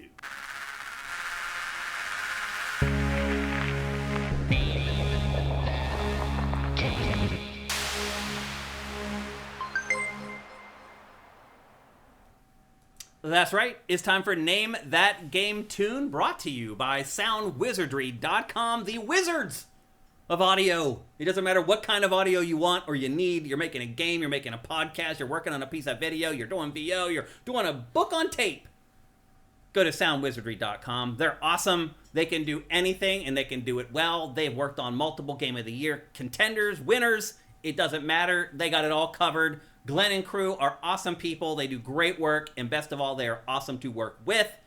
Go to soundwizardry.com, the wizards of sound. You won't regret it. And I'm very appreciative that they sponsor Name That Game Tune. You know who could have used that this week? Who? Days Gone. No, you're right. Days Gone PC. I haven't played it before, but I played it when they got the update. And because I had it in my Steam library for like $9 or something at some point. I cannot recall the last time I heard dialogue mixed so poorly. Wow. I mean, maybe not poor. It sounds like everyone was recorded with a blanket over their head. Like, it's much quieter than the rest of the game. Nobody sounds like they're in the environment of the game. It just, everything feels kind of muffled. I can't hear a lot of the NPCs. Weird. and like everything's turned up. I mean, like to hear them, I would have to turn the other sound, Down. the music and sound effects down, and keep the voice at 100%. And like, I mean, Sam Witwer's mumbling half the time with Deke's voice anyway, so you can't hear anything he's saying. Like, it's bizarre, and I don't remember the PlayStation version sound being like that. I feel like I would have mentioned that. Yeah. I feel like that would have bothered me. Me too. I'm a stickler with audio, so I definitely would have But noticed. like the instant they started talking in the first cutscene, I'm like, what the hell is wrong with the voices? Like, it's all weirdly subdued. It's like all the pop and soul and life in the voices are gone. Weird. Like Sounds like maybe the effects was turned off for that channel or something. Yeah, it sounds like, it feels like an error because I just don't remember it sounding like that. It didn't sound like that. No. It definitely didn't. I know for sure. That's interesting. Anyway, it's time for Name That Game too. They should have called Soundwizardry. No, you're right, actually. Soundwizardry wouldn't let that happen. You're right, they wouldn't. Yep. I don't think. Yeah. I know that they wouldn't. Well, unless it was like the developer screwing up afterwards. Right. Which is possible. Once you send it in, you can't control it. It's true. That's the curse of contract work. Yep. Well, we're about to play Name That Game Tune. I play 5 samples from a video game, and you try to guess the name of that game before Matt Keil right here. It could be voiceover, it could be soundtrack, it could be sound effects, it could be a mix of all 3. You just never know. It's different every time we do it. A couple things before we get going. If you've won this calendar year, do not play. You can only win once every calendar year. The chat goes into slow mode, which means you can only enter one chat every 60 seconds. Don't spam the chat. You will lose. And then finally, don't play unless you play PC games or you know someone who plays PC games, because if you win, you get a free PC game, and we don't want to just send it out into the ether and waste, in all honesty, my money, because this comes out of my own pocket. So if you're not going to use a PC code or you don't know someone who will use it, please don't play. Please let me buy the code for somebody who's actually going to make use of it. We'd appreciate it big time. Let me get your headphones some volume, Matt. I think that's pretty good there, right? Mm-hmm. Are you ready to play Name That Game Tune? Sure. Are you ready? Here we go. That's actually too loud. I'm going to turn it down a little. Echo. Yeah. That good? A little more. Up more? Up more. That's good. Okay. All right, here comes the first sound for Name That Game Tune in 3, 2, 1.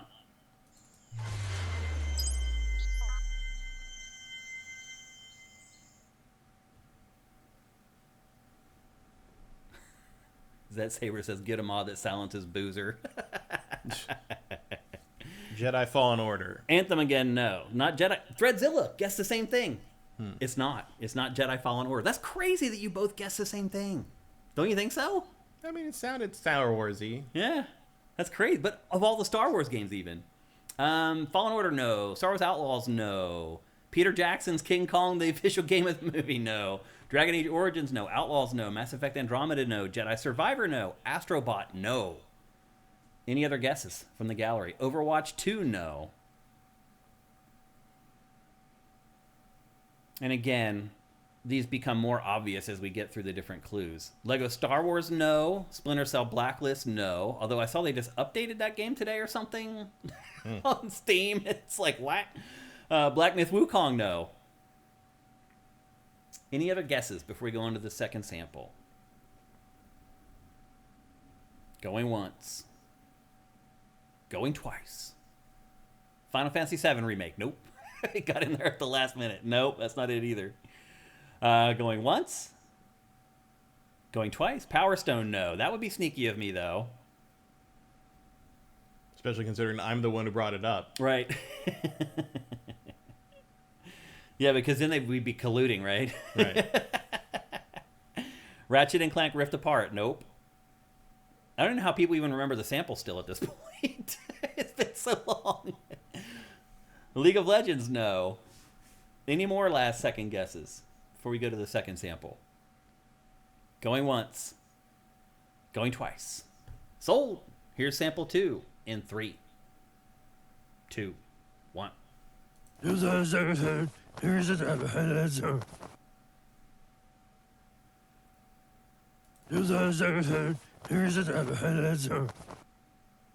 Oddworld Stranger's Wrath. Nope. Good guess, though. But that's not it. Star Ocean Last Hope, no. Plants vs. Zombies, no. That's a good guess, too, though. Sea of Thieves, no.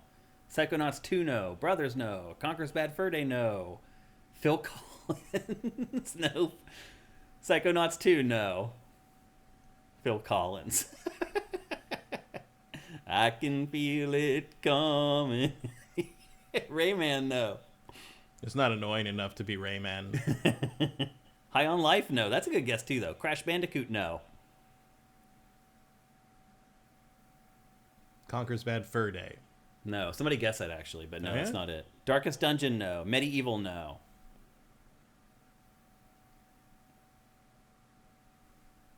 You can see Drifter J up there. Guess Conquer. Black Flag AS? What does that mean? Assassin's Creed. Okay. No, that's not it. Beavis and Butthead, no. Did they make a Beavis and Butthead game? Oh, yeah. Did they? Back That was in on the Genesis. day? Yeah. Borderlands 3, no. Any last guesses before we go to the third one? Going once. Going twice. Sold. Here's sample number 3. In 3, 2, 1. Without help, it can't endure the environmental change. I'm only playing that one once. Any guesses? Spore, no. Fable, no. Spyro, no. Fable 3, no. Atomfall, no. Civilization 7, no. Black and White 2, no. Well, that's a deep cut. Fable 2, no. Grounded, no. Another Fable, nope. Enslaved, Journey to the West. No, but that's a good guess too. Seaman, no. Minecraft Legends, no.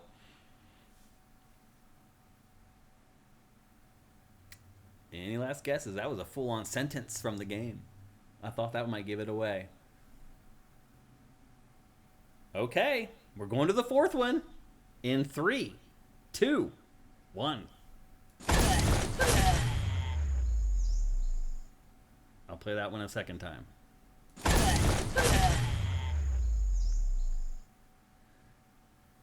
Green Project, no, I don't even know what that is. Kena and the Bridge of Spirits. Nope. Banjo-Kazooie, nope.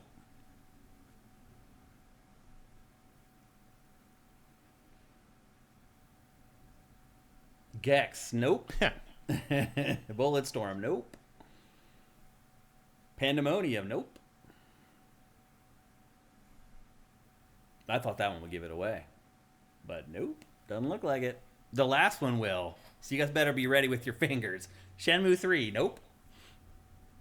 Power World, nope. Dungeon Keeper, that's not it either. Talos Principle, that's not it. Outer Wilds, that's not it. Outriders, that's not it. Although Outriders was almost the game today. It was the runner-up for the one I chose. So stay tuned, Eth Demon. Any other guesses on the fourth one before we go to the fifth? Doesn't look like it. Okay, I'm just going to say it right now. Glover, no. Get your hands on the keyboard. Because I guarantee you, if you played this game, this sample, you're going to know it. I guarantee you. All right, you ready?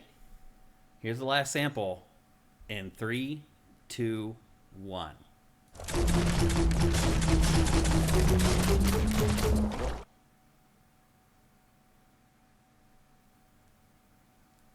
I recognize it, but I don't know it. Anyone gonna get it? I'll play it one more time.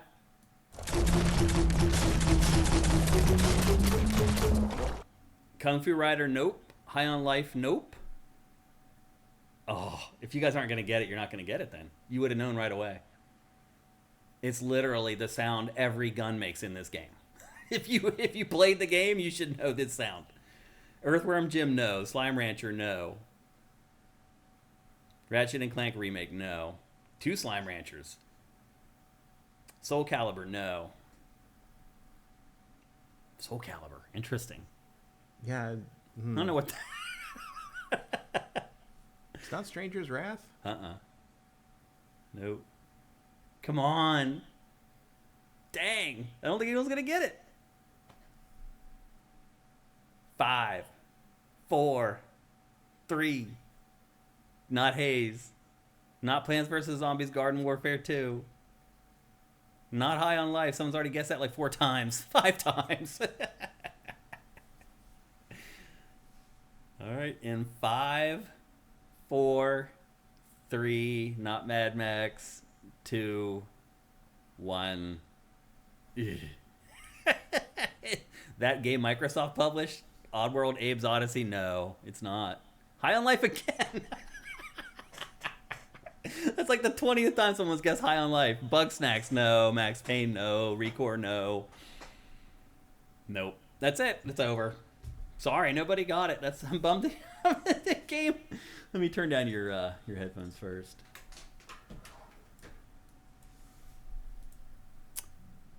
Well, I'm sorry to tell you guys that the game was Biomutant. Was that published by Microsoft? I don't think it was. Yeah. Yeah, not Recore at all. But yeah, it was Biomutant. And literally every gun in the game makes that last sound. No matter what it is. Bloop, bloop, bloop, bloop, bloop, bloop, bloop, bloop. Like if you played the game, you would know exactly when you heard that. So maybe just a lot of people never played it. I did not. Did you play Biomutant? Oh, yeah. Okay. I don't remember a lot of... Biomutant did not stick in my head. Yeah. Well, remember you said like people will get it no matter what. Like most of the games, like they won't. Like there's just some games that just don't stick with people. I think if you pick older games, they'll get it no matter what. Interesting. Even like old games that weren't popular. 100%. Wow. Interesting. Because there's always someone that rented that thing on the NES for 14 times. Yeah. People did replay games a lot more back then as well because they were short, and once you got good at them, you were short, or you were stuck with it because you only had. Or you had to hear the same song over and over. You got it for Christmas, and that was the only game you had, so you played it over and over until you mastered it. And later on, you're like, everyone's like, I didn't even know you could finish that game. It's like, oh, you can finish it, motherfucker. Like, I did. I had nothing else to play. Yeah. All right, well, that's going to do it for GameFace episode 431. Also, don't forget that Matt and I are going to shut the stream down, and then we're going to record our review for the worst titled game in the history of video games. I still don't understand what they were thinking when they titled it that way. But we are going to review Claire Obscure Expedition 33 offline, so look for that over the next couple of days if you're a patron on either SIFTD.net or at patreon.com/sifted. Speaking of which, it would be great if you could go over there to patreon.com/sifted and give us a pledge. $4 a month gets you all our content early. This show 4 days early, Pactor Factor a week early, everything else at least 3 days early. We'd really appreciate it. If you don't have any money, you can help us out with Twitch Prime. If you're watching on YouTube, go down below to learn how to do that. Everybody else, I think, at this point knows what's going on with that. And then finally, like the show. Like the show. I should say this at the beginning. I don't know why I don't, but I should. Like the show. And share the show. All that stuff costs nothing. Just costs you a click, and that's it. And it can make a big difference for us. We'd really, really appreciate it. Again, but if you really want to help us, please head over to patreon.com/sifted. That's the best place to give us some money so we can keep on doing this show if you really enjoy it. So that's it for GameFace 431. We'll be back next week. We still didn't get to Lost Records this week, unfortunately. No, didn't have time. Yeah, I didn't have time to play it either because it's just these 2 big RPGs that we had to spend time on. So that'll probably be in the show next week. A couple other goodies. So have yourselves a great week. Go see Sinners. Go see Sinners. Yep. I still haven't watched Black Mirror either. There's so much awesome stuff right now to do and consume. It's great. Yeah, Andor. And Andor. I haven't watched that yet either.